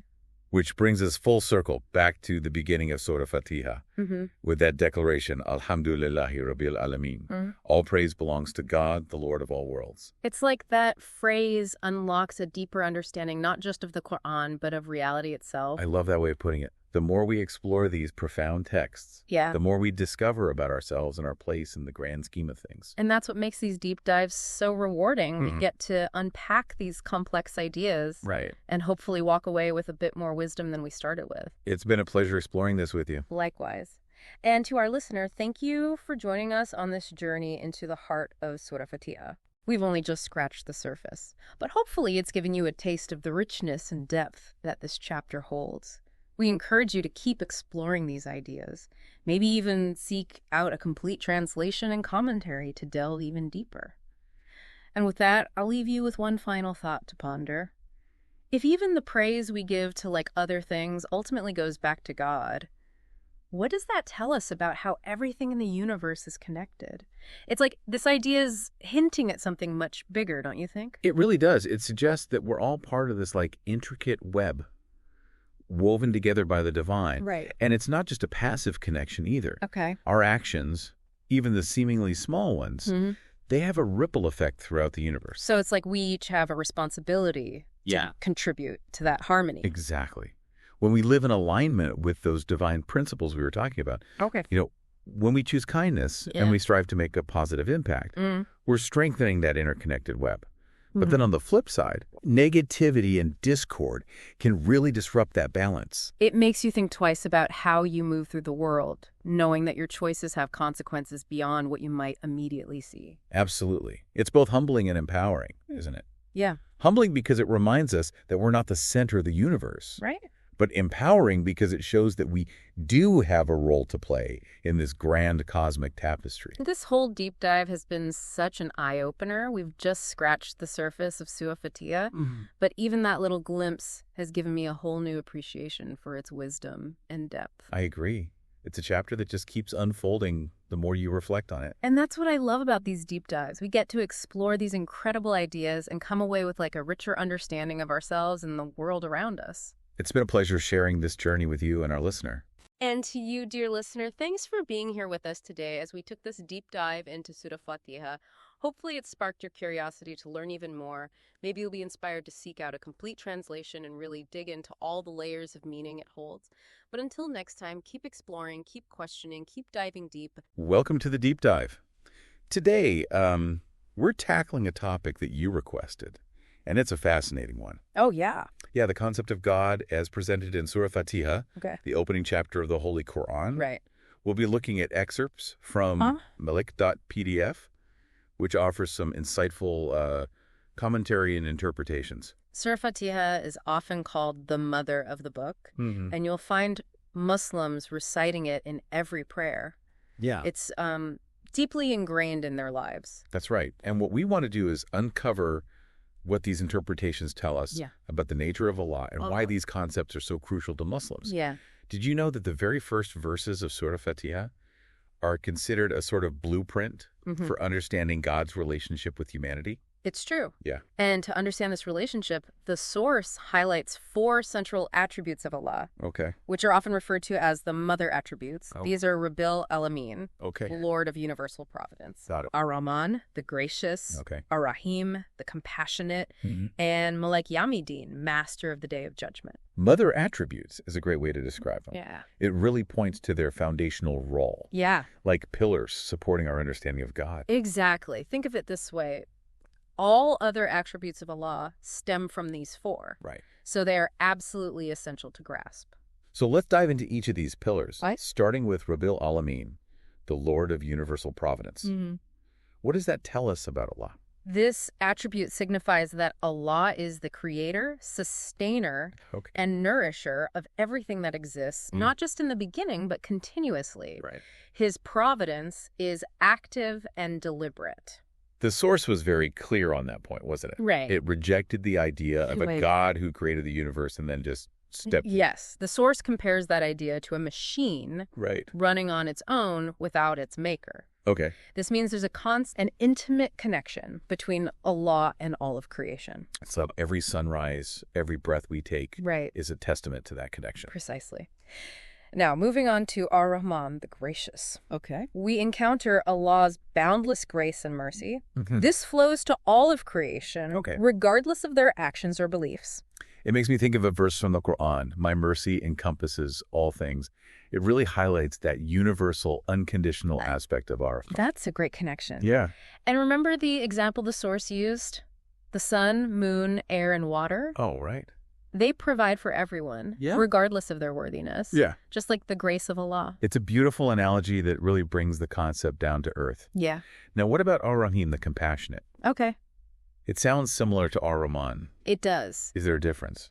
There is a subtle but important distinction. Okay. While Ar-Rahman is about universal grace, Okay. Ar-Rahim represents a more specific, focused mercy, bestowed upon those who actively seek guidance and strive for righteousness.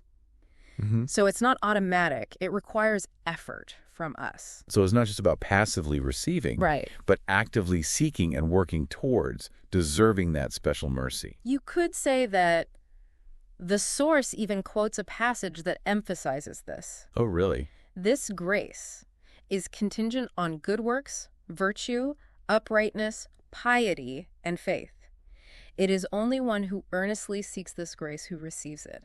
It seems like there's a beautiful balance here. It is. Allah's grace is always there, freely given, but our actions, Yes. our choices, determine the level of mercy and blessings we receive. Right. Have you ever felt that in your own life? Where? Where sincere effort led to unexpected blessings? There have been many times when I felt guided, almost as if a path was being cleared for me.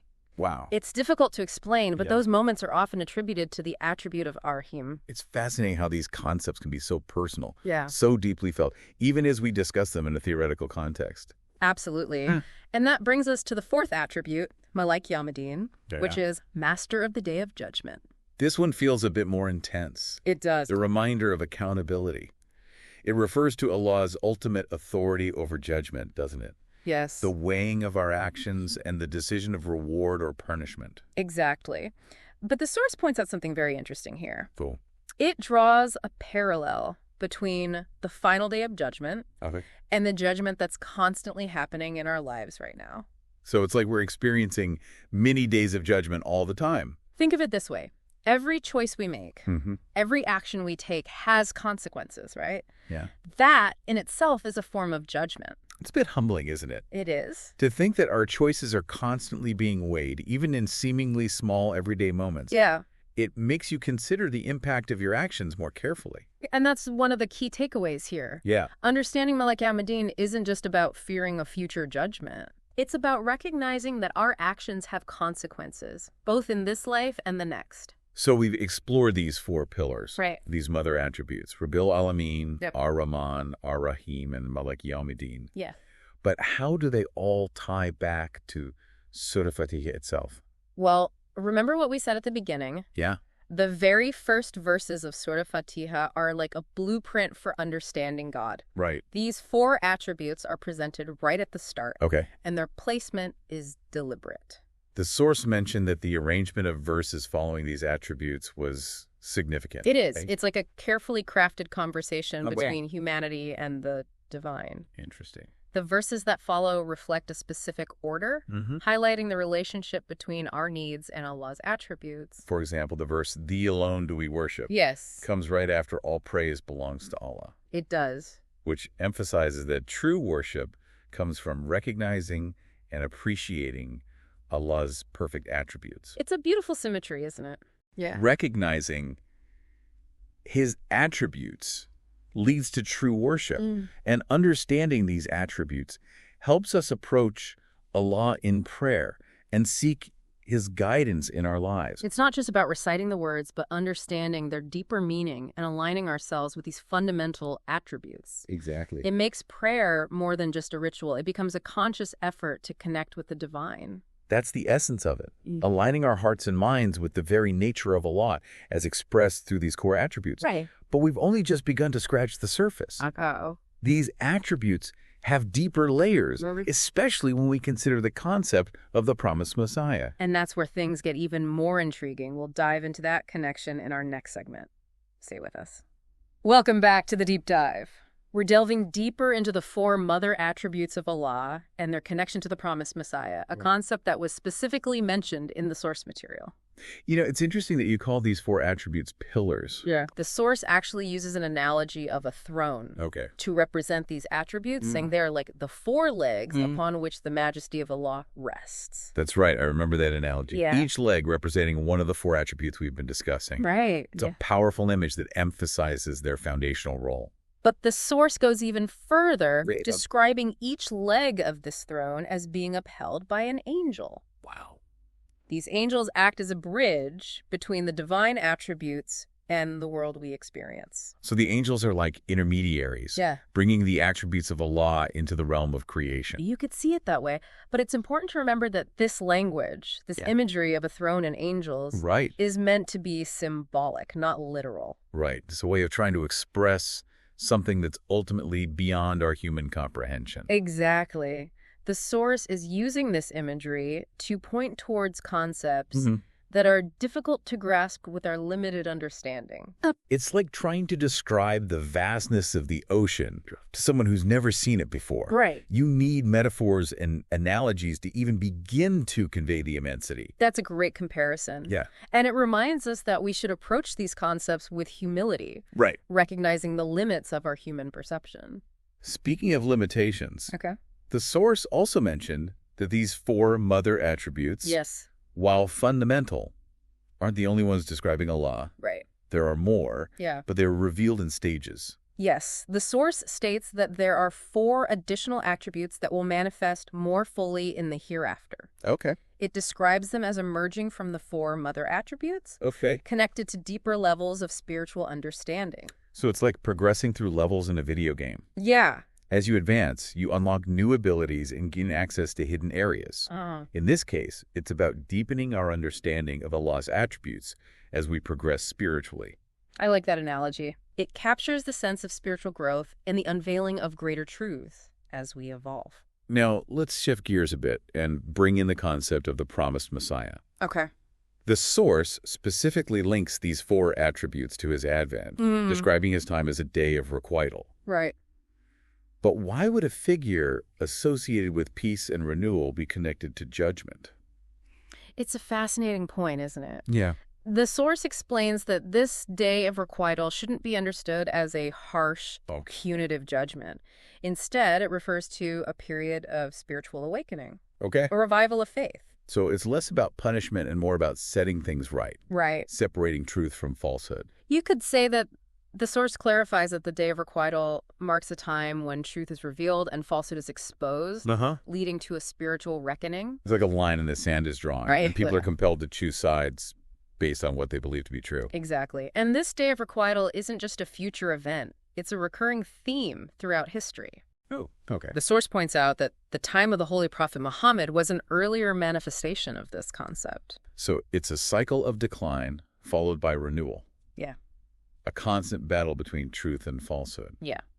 And the promised Messiah's advent represents another pivotal moment in this ongoing cycle. Precisely.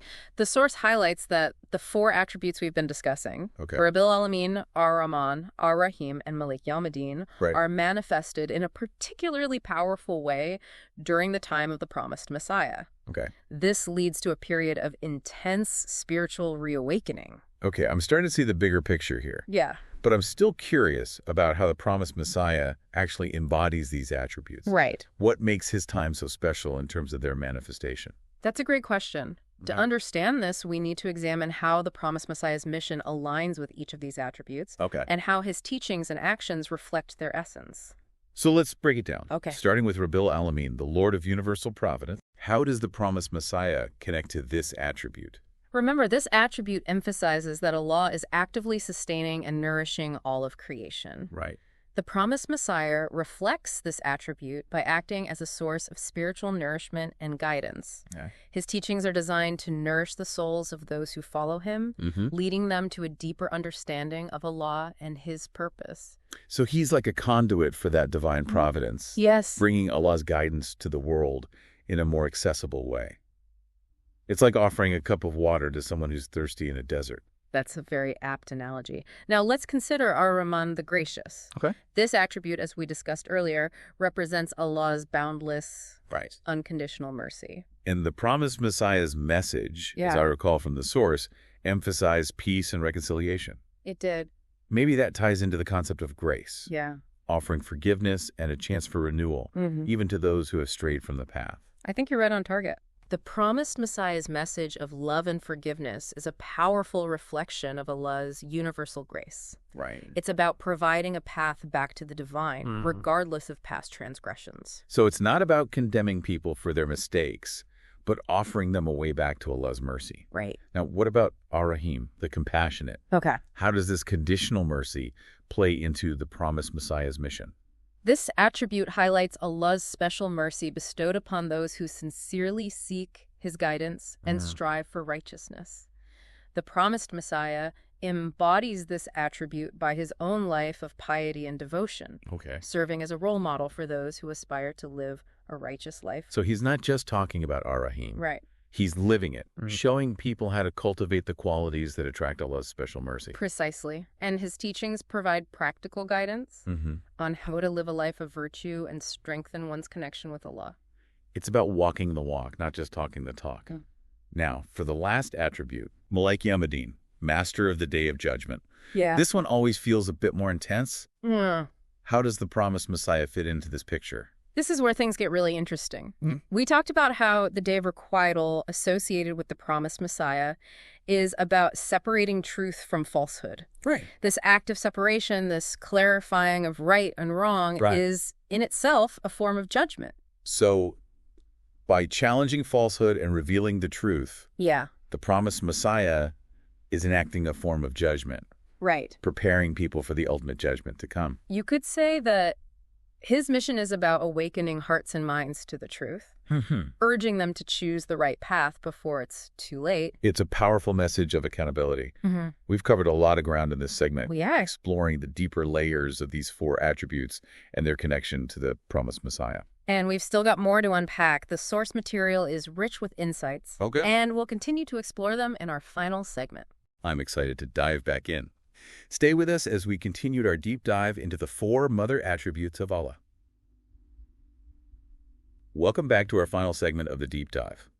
We've been exploring the four mother attributes of Allah. It has been a fascinating exploration. Rabbil, aalameen, Ar-Rahman, Ar-Raheem, and Maaliki yaumid-deen. Right?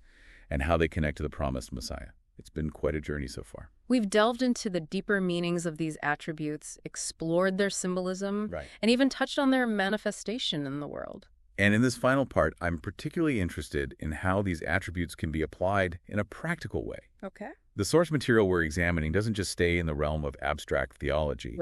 It actually links these attributes to real-world events and societal trends. That's right. The source argues that we can see the consequences of neglecting these attributes in the world around us.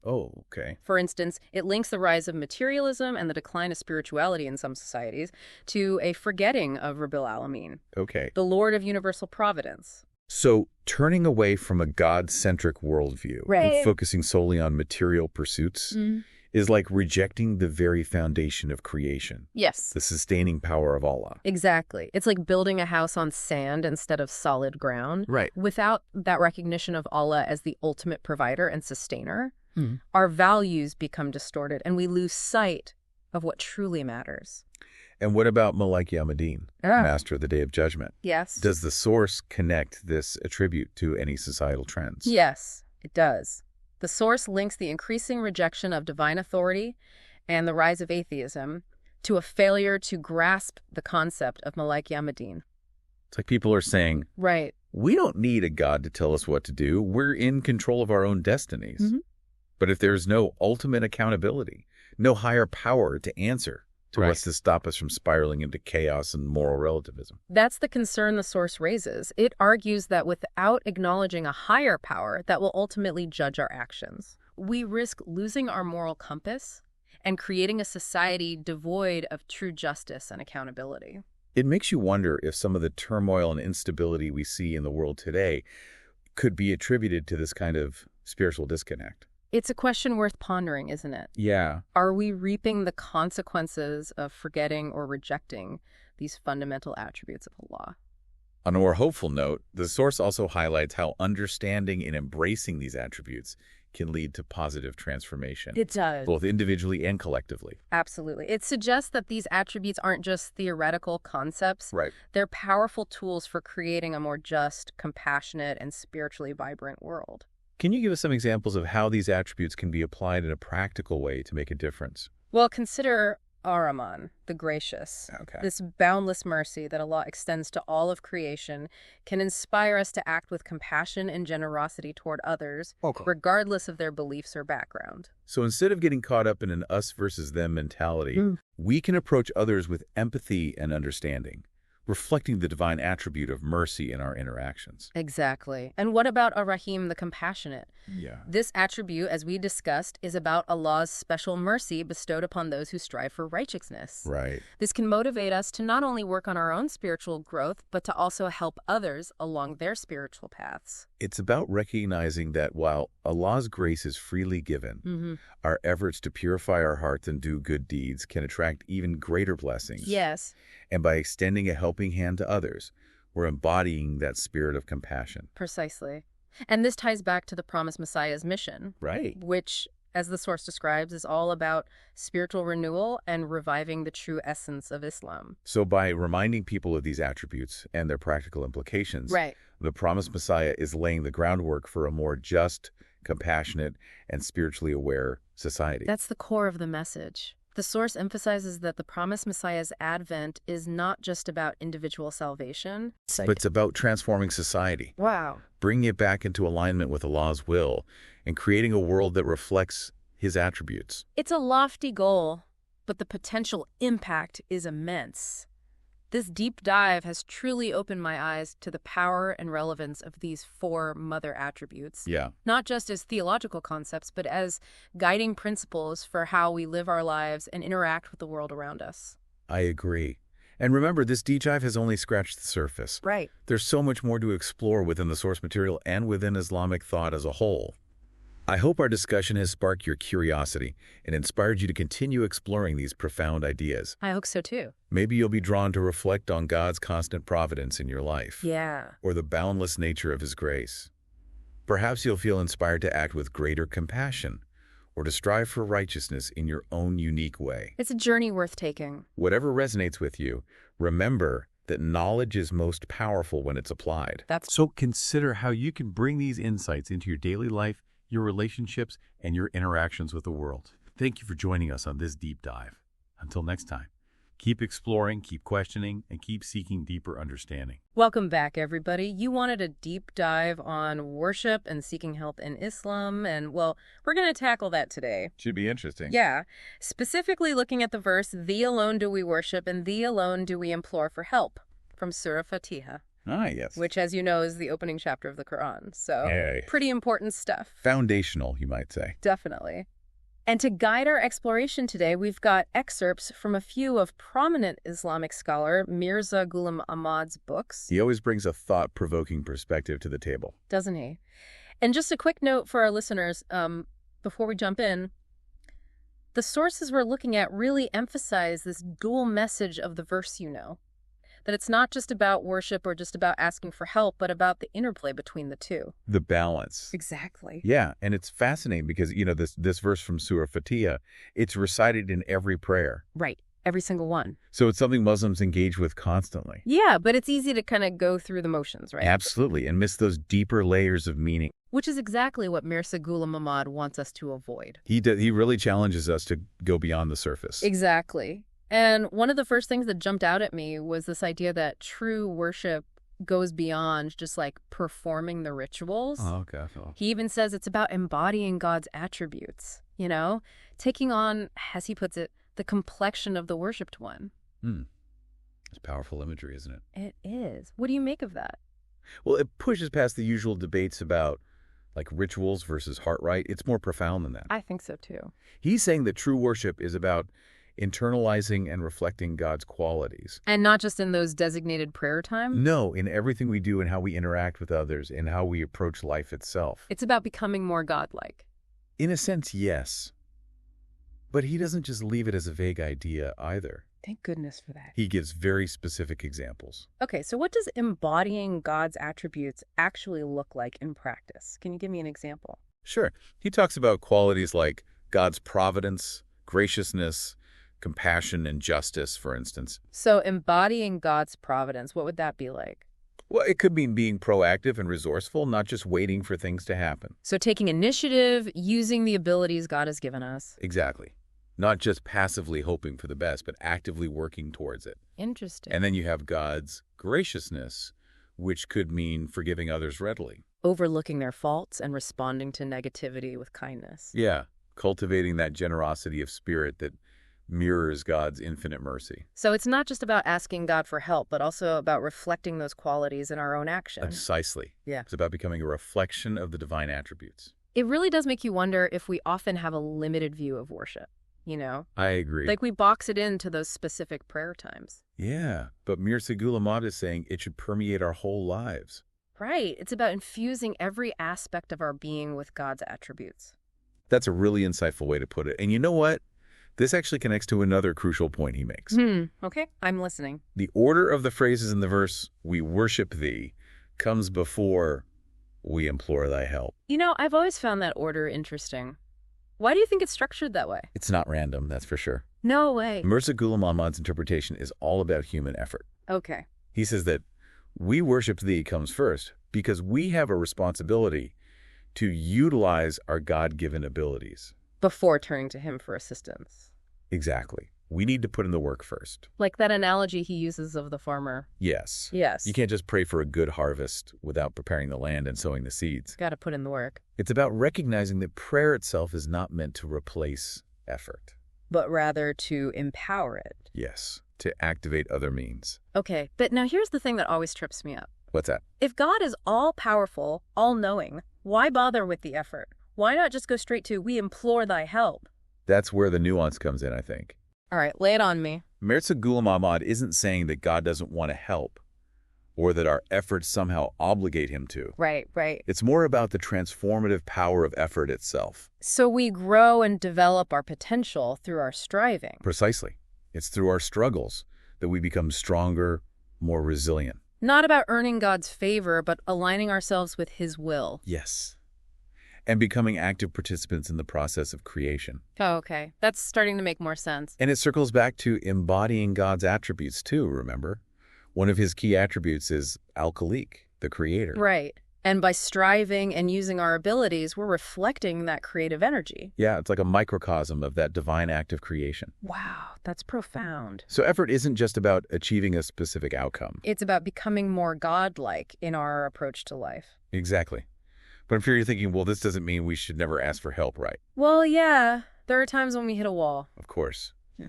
We face challenges that seem insurmountable despite our best efforts. And that's where we implore thy help comes in. Exactly. But that transition from worship to seeking help, that's where things get really fascinating. Okay, yeah, you've got me hooked. It's like he's connecting these two seemingly separate concepts, almost suggesting that seeking help is itself a form of worship. And that's a discussion for part 2 of our deep dive. Can't wait. Okay, so we left off on this intriguing idea that seeking help could actually be a form of worship. A paradox, right. But that's what makes Mirza Ghulam Ahmad's perspective so unique. So how does he reconcile those two things? Well, he argues that acknowledging our need for God, recognizing our limitations, is a sign of true humility. Okay, I could see that. And humility, in his view, is at the very core of genuine worship. Because if we think we can do it all ourselves, that can lead to arrogance, right? Exactly. And that kind of arrogance distances us from God. It's like we're trying to build our own little kingdoms separate from his dominion. It's a great analogy. And Mirza Ghulam Ahmad actually uses an image to illustrate this. Okay, I'm intrigued. He talks about the moon. The moon. Yeah. When the moon faces the sun, it reflects the sun's light and shines brightly. Okay. But when it turns away, it becomes dim, loses its luminosity. I see what he's getting at. So we, like the moon, need to constantly turn towards God. Recognizing that our strength ultimately comes from him. Yeah. And that act of turning towards him, that's where seeking help comes in. It's like an admission that we're not self-sufficient. Precisely. We're acknowledging our dependence on a higher power. But hold on, isn't dependence usually seen as a weakness? Well, that's the interesting thing. Mirza Ghulam flips that on its head. He does. How so? He argues that this dependence on God is actually a source of true strength. Okay, now that is paradoxical. Help me understand that. Well, think about it. When we rely solely on our own limited resources, our intellect, our willpower, what happens? We get tired. We make mistakes. We burn out. We hit a wall. We're human, right? Exactly. But when we turn to God, when we acknowledge our need for his guidance and support, we tap into an infinite source of strength. it's like plugging into a power grid that never fails. I like that analogy. So it's not about denying our human limitations. No, it's about recognizing that those limitations are actually what make us receptive to God's grace. It's in our weakness that his strength is made perfect. Beautifully put. And this brings us to a really crucial point that Mirza Ghulam Ahmad emphasizes. What's that? The importance of sincerity when we seek help. Okay. He says our pleas for assistance must be genuine, heartfelt. Not just empty words or a last resort when all else fails. Exactly. It's about approaching God with a truly humble and contrite heart. It's about truly meaning what we say when we pray. Yes. And he even goes so far as to say that if our hearts aren't truly engaged, if we're not fully present in our supplications, our prayers might actually become a barrier. between us and God, yeah. It's a powerful statement. Wow, so he's really emphasizing the need for inner purity. Absolutely. Emptying our hearts of everything but God when we seek his help. And I think he uses a really interesting analogy to illustrate this. The mirror. Yeah. Right. The mirror. If it's dusty or covered with grime, it can't reflect properly. So our hearts, if they're filled with ego, worldly desires, negativity. They can't fully receive God's grace and guidance. Exactly. So the process of seeking help, it also involves purification. Clearing away the clutter, making space for God's light to enter. It's not just about getting our needs met. It's about refining our souls, becoming more receptive to the divine. And that leads us to another fascinating point. Okay, I'm ready for it. Mirza Ghulam Ahmad says that true seekers of God's help must fulfill 3 specific conditions. 3 conditions. Okay, I'm all ears. He calls them the 3 conditions of a true seeker. Lay them on me. Well, the first is sincerity, which we've already talked about. Right, approaching God with a pure heart, free from any ulterior motives. Exactly. It's about truly meaning what we say when we pray. And feeling it deep within our souls. Yes. The second condition is utmost effort. Okay, so this ties back to what we were discussing earlier about human initiative. It does. Mirza Ghulam Ahmad says we must strive to the best of our abilities before we can expect divine assistance. So it's like that saying, God helps those who help themselves. In a way, yes, but it's not about earning God's favor. Right, it's about aligning ourselves with his will. Exactly. It's about recognizing that our efforts are actually a manifestation of his grace. Okay, so we've got sincerity, we've got effort. They're both interwoven into this tapestry of worship and seeking help. What's the third condition? Third condition is understanding. Understanding. Yes. And this one is particularly interesting. He argues that it's not enough to just be sincere and hardworking. There's more to it. We also need to strive for knowledge and understanding of God's guidance. So it's not about blindly following, but about engaging our minds. Exactly. Seeking wisdom and discernment. So how do we cultivate this understanding? Well, for Mirza Ghulam Ahmad, the primary source of guidance is the Quran. Makes sense. He emphasizes the need to study it deeply, to ponder its verses. And to seek understanding from those who are learned in its wisdom. Yes. It's about going beyond just reading the words, but engaging with the text, seeking its deeper meanings. And then applying those teachings to our lives. Exactly. And he also emphasizes the importance of reflecting on our own experiences. Our own struggles and triumphs. As a way to deepen our understanding of God's ways. So every challenge, every obstacle becomes an opportunity for spiritual growth. It's like each experience, whether positive or negative, becomes a piece of the puzzle. Helping us see the bigger picture of God's plan. And that highlights the dynamic nature of this relationship between worship and seeking help. It's not static. It's a constant interplay of effort, humility, and seeking knowledge. All interwoven with God's grace. You know, as we're talking, I'm realizing that this verse from Surah Fatiha, It seems so simple on the surface. It does, right? But it actually contains a whole roadmap for spiritual development. It's about cultivating sincerity, striving with our utmost effort, and continually seeking understanding. Wow, you've really hit the nail on the head. And it's not just theory either. No, Mirza Ghulam Ahmad gives specific examples of how to apply these principles in our daily lives. Okay, now I'm really interested. What kind of practical advice does he offer? How can we as listeners take these lofty concepts and actually make them work in our daily routine? That's a great question, and that's exactly what we'll explore next time. Perfect. So we've been talking about this idea of worship and seeking help as this kind of dynamic interplay, but it's all been pretty theoretical. True. How do we actually put this into practice? How does Mirza Ghulam Ahmad say we can take these principles and make them work in our everyday lives? Well, he doesn't really give us a strict set of rules. Okay. It's more about cultivating a certain mindset, a way of approaching the world. Ah, I see. So it's less about outward actions and more about inner transformation. Exactly. It's about an internal shift that then naturally expresses itself in our actions. But I need a concrete example. Can you give me something specific from the text that illustrates this? Sure. One thing he talks about is extending kindness and compassion to everyone, regardless of their beliefs or background. He even mentions something as simple as greeting people with the salutation of peace. Even strangers. Even strangers. It's funny how such a small thing can actually be so meaningful. It is. When we're rushing through our day focused on ourselves, it's easy to forget that simple act of acknowledging others. And that's where the connection between worship and seeking help comes in, right? Exactly. Mirza Ghulam Ahmad is saying that when we're truly connected to God, when thee alone do we worship is a reality for us, It naturally flows into our interactions with others. we become more patient, more forgiving, more willing to see the good in everyone. It's like that quote from the text where he says, "You should love your enemy as you love yourself and your children, and that you should overlook the faults of others, and forbear, and be good-hearted and pure-minded, upright and clean living and loyal and virtuous, free from evil inclinations." Powerful words, right? He's describing a pretty high standard. He is. It's the ideal he's setting forth. The transformative power of true worship. And it's not just about our personal piety. Right. It's about how that piety is reflected in our interactions in the world. It's about translating our faith into action, into tangible acts of service and compassion. So praying for a better world isn't enough. We actually have to go out and be instruments of that change. Exactly. But we're human rights. Oh, yeah. We all have moments of weakness, of falling short of those ideals. We're not perfect. And Mirza Ghulam Ahmad recognizes that. He's not saying we have to be perfect all the time. That's reassuring. In fact, he emphasizes that those moments of weakness are actually opportunities to turn back to God. To say, "Thee alone do we implore for help." It's about recognizing that we can't do it all on our own. We need his guidance and strength to stay on the path. And we need each other. Right. Community support, accountability, encouragement, it all plays a role. Definitely.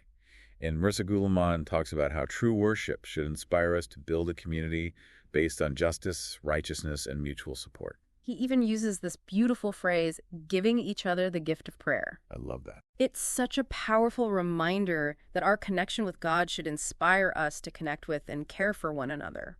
He emphasizes the importance of praying for others, not just for their material well-being, but for their spiritual growth. When we pray for someone else, it's like we're extending God's grace and mercy to them.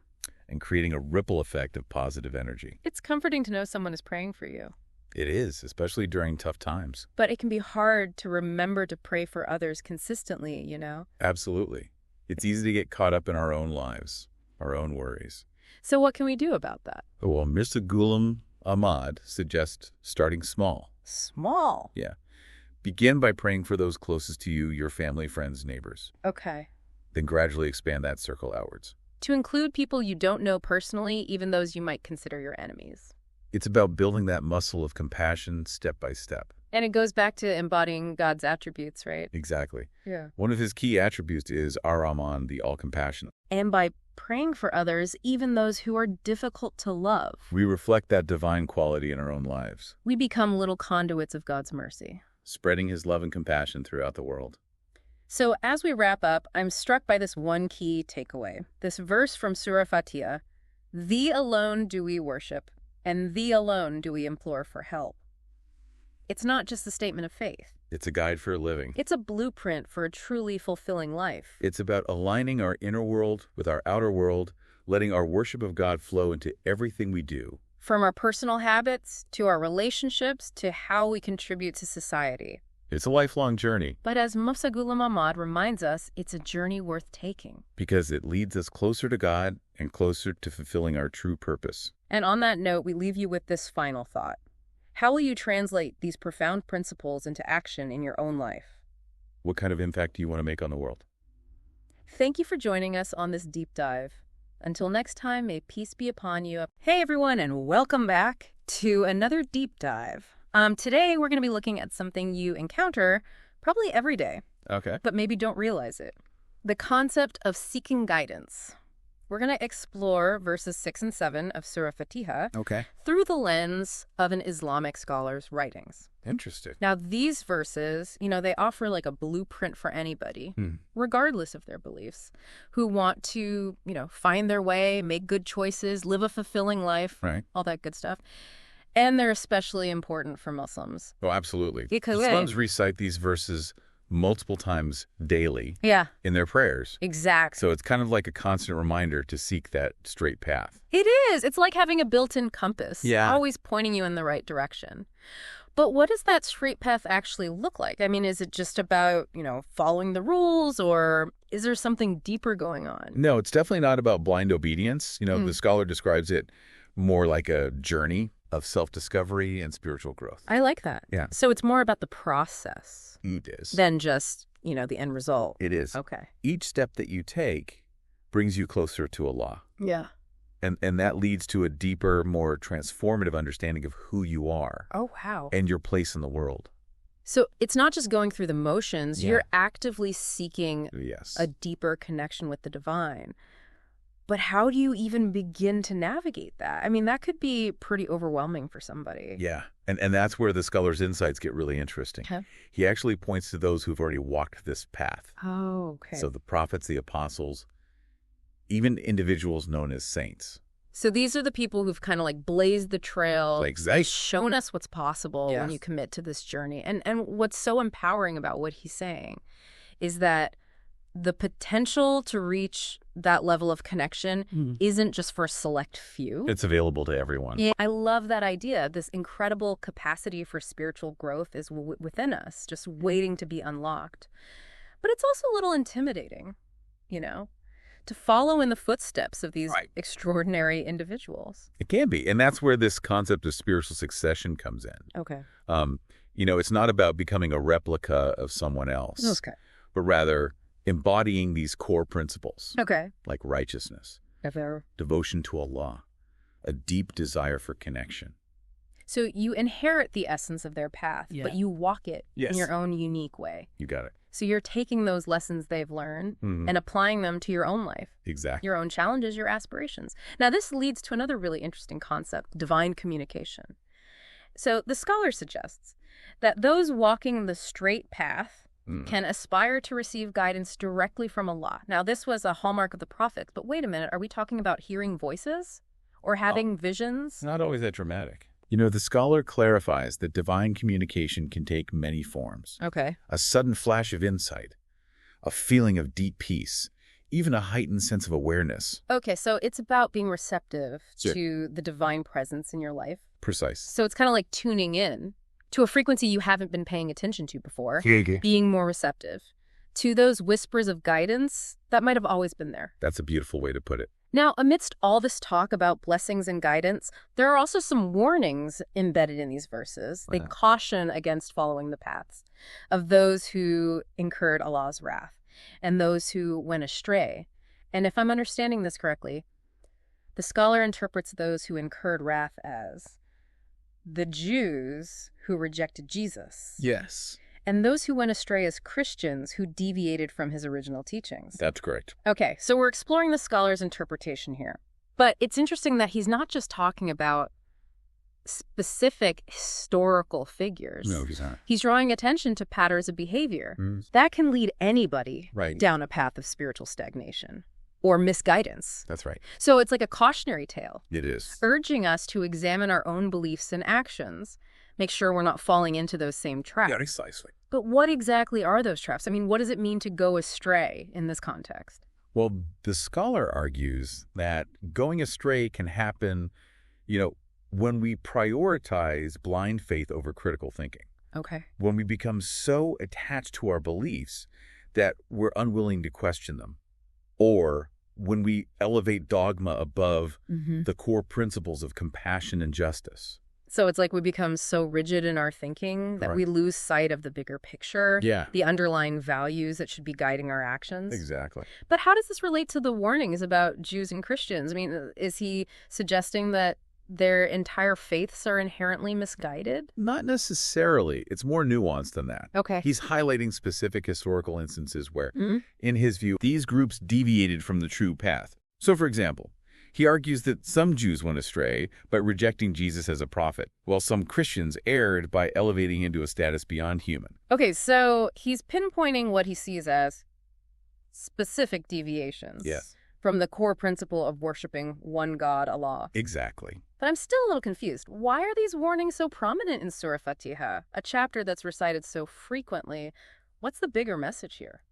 Well, the scholar suggests that these warnings serve as a reminder for Muslims, urging them to avoid similar pitfalls. Okay. He believes that history often repeats itself and that Muslims, too, will face tests of faith. So it's like holding up a mirror to the Muslim community and saying, look, these are the potential dangers, the traps that have ensnared others before you. Be vigilant, be discerning, and make sure you're grounding your choices in the true spirit of Islam. Exactly. Now he goes even further and suggests that these verses contain a prophecy about the future of Islam. Yeah, he predicts that a figure akin to Jesus will emerge. Oh, wow. And that Muslims will have to decide whether to accept or reject him. Right. So he's essentially saying that history will rhyme, that the same patterns of acceptance and rejection will play out again, even within the Muslim community. That's his interpretation. And, he uses this prophecy as a call to self-awareness, urging Muslims to examine their own hearts and motivations when confronted with new spiritual claims. It's like, don't just accept things at face value, even if they come from someone who claims religious authority. Dig deeper, ask questions, and make sure your choices are aligned with the true teachings of Islam. Exactly. And he provides specific examples of what going astray might look like. Yes. He suggests that some Muslims, despite professing belief in the Quran, might reject this future Messiah-like figure, even persecuting him. Right. He draws parallels to the historical treatment of Jesus, highlighting the dangers of religious intolerance and the abuse of power. So he's warning against repeating the mistakes of the past, allowing fear or prejudice to cloud our judgment, lead us down a path of hatred and division. He's calling for a more compassionate and just approach to religious differences. Precisely. And this brings us back to the concept of spiritual succession. Just as Muslims can inherit the positive legacy of the prophets, they can also fall into the negative patterns of those who went astray. That's right. It's a reminder that spiritual growth isn't a guarantee. It's not. It requires constant effort, self-reflection, and a willingness to challenge our own assumptions and biases. Now, while the scholar focuses on the potential pitfalls, he also offers a more hopeful perspective. He does. He suggests that alongside those who stumble, there will be those who remain steadfast on the straight path, inheriting the spiritual legacy of the prophets and achieving profound closeness to Allah. That's right. So it's like a fork in the road where individuals and communities can choose to either succumb to negativity and division or embrace a path of spiritual growth and unity. You got it. And this choice, he emphasizes, isn't predetermined. It's not. It's based on individual actions, on the effort we put into cultivating a sincere connection with Allah and following his guidance.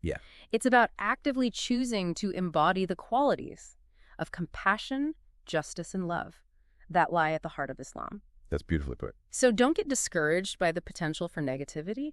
Focus on your own spiritual development, on strengthening your connection with Allah, and trust that those efforts will bear fruit. I love that. And he doesn't stop there. He also emphasizes the importance of seeking out and following those who embody the qualities of the divinely favored, those who've demonstrably achieved righteousness, piety, and profound spiritual insight. So it's not just about individual effort. It's not. It's also about finding the right mentors, the right guides, who can help us navigate the complexities of the path, avoid getting lost in the wilderness.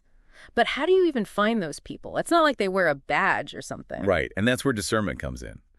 The scholar provides specific criteria for evaluating potential spiritual guides, Okay. emphasizing their adherence to Islamic principles, their humility, and their ability to inspire genuine spiritual growth in others.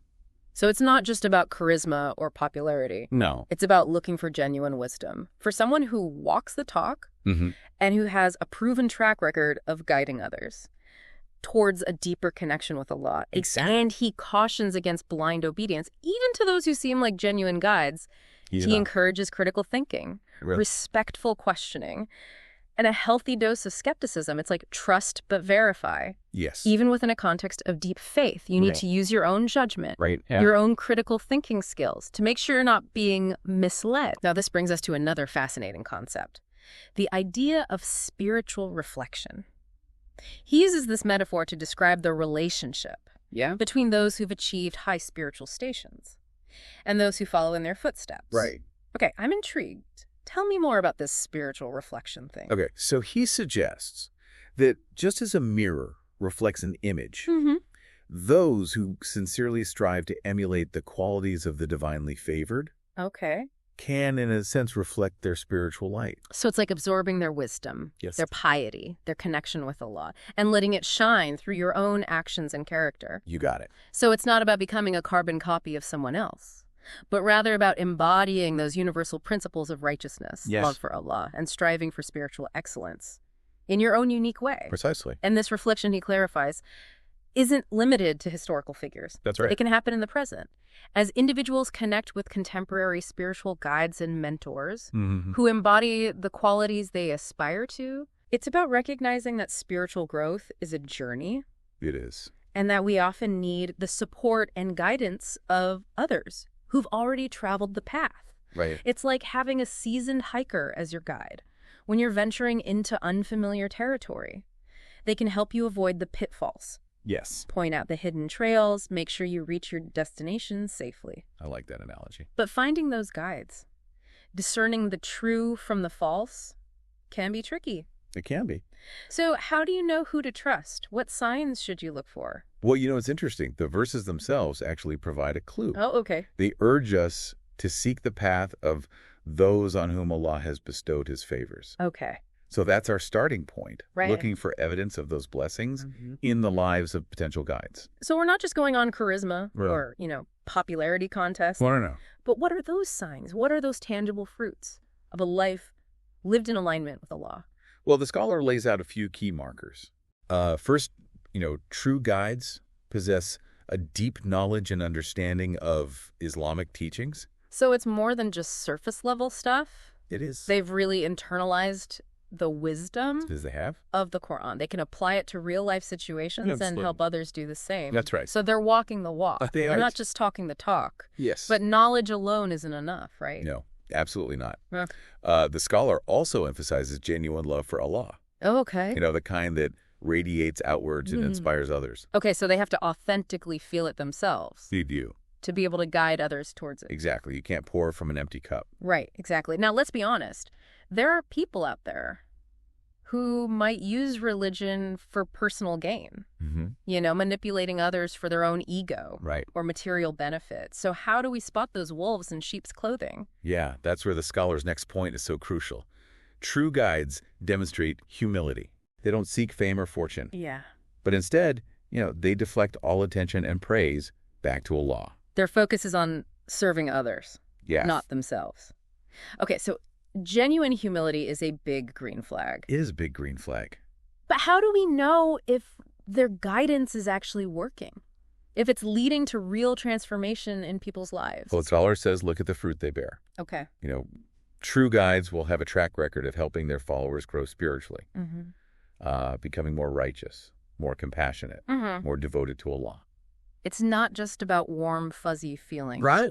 There's tangible evidence Yes. of positive change. Exactly. It's like assessing a tree. Yeah. Are there nourishing fruits being produced? Yeah. Or is it all just pretty blossoms Right. with nothing substantial underneath? I like that. But even with all these criteria, discernment isn't always easy. No, it's not. False guides can be incredibly deceptive, They can. mimicking the outward signs of righteousness while inwardly harboring corrupt intentions. So what's the antidote to this deception? How do we sharpen our spiritual radar to detect those hidden agendas? Well, the scholar offers a powerful answer. Okay. Continuous heartfelt prayer. He says that, by constantly seeking Allah's guidance and purification, we develop a sensitivity that allows us to see through falsehood. So we're tuning in to that frequency of truth. Yes.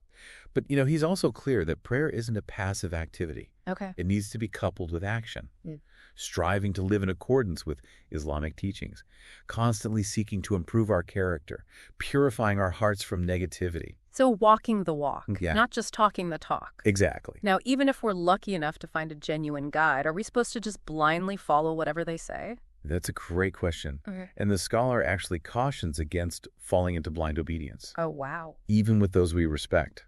He encourages critical thinking, respectful questioning, Okay. and, discussing differing viewpoints. So it's about engaging with the teachings actively. Yes. Not passively accepting pronouncements from on high. That's right.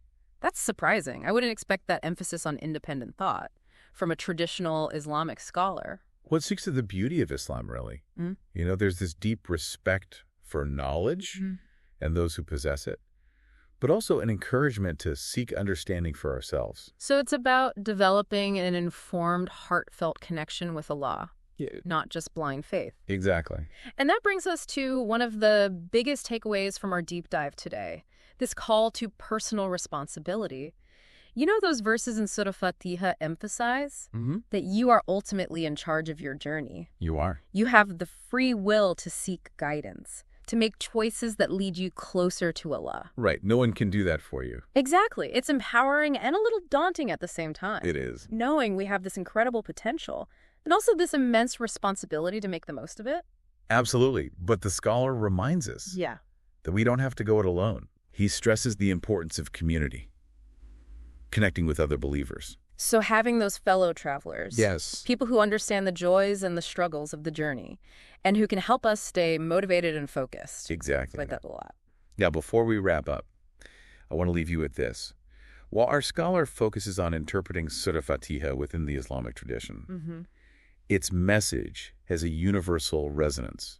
Those core themes of seeking guidance, striving for righteousness, and discerning truth from falsehood are relevant to everyone regardless of their beliefs. It's like a universal compass, pointing us toward a life of meaning and purpose, no matter what path we choose to walk. Precisely so as you go about your day. Consider what resonated most with you from our deep dive. How can you apply these insights to your own life, your own search for meaning, your own desire for connection with something greater than yourself? That's a powerful question to ponder. And on that note, we'll wrap up this deep dive. Thanks for joining us on this exploration of Surah Fatiha. May your own journey be filled with guidance, clarity, and a profound sense of connection with the divine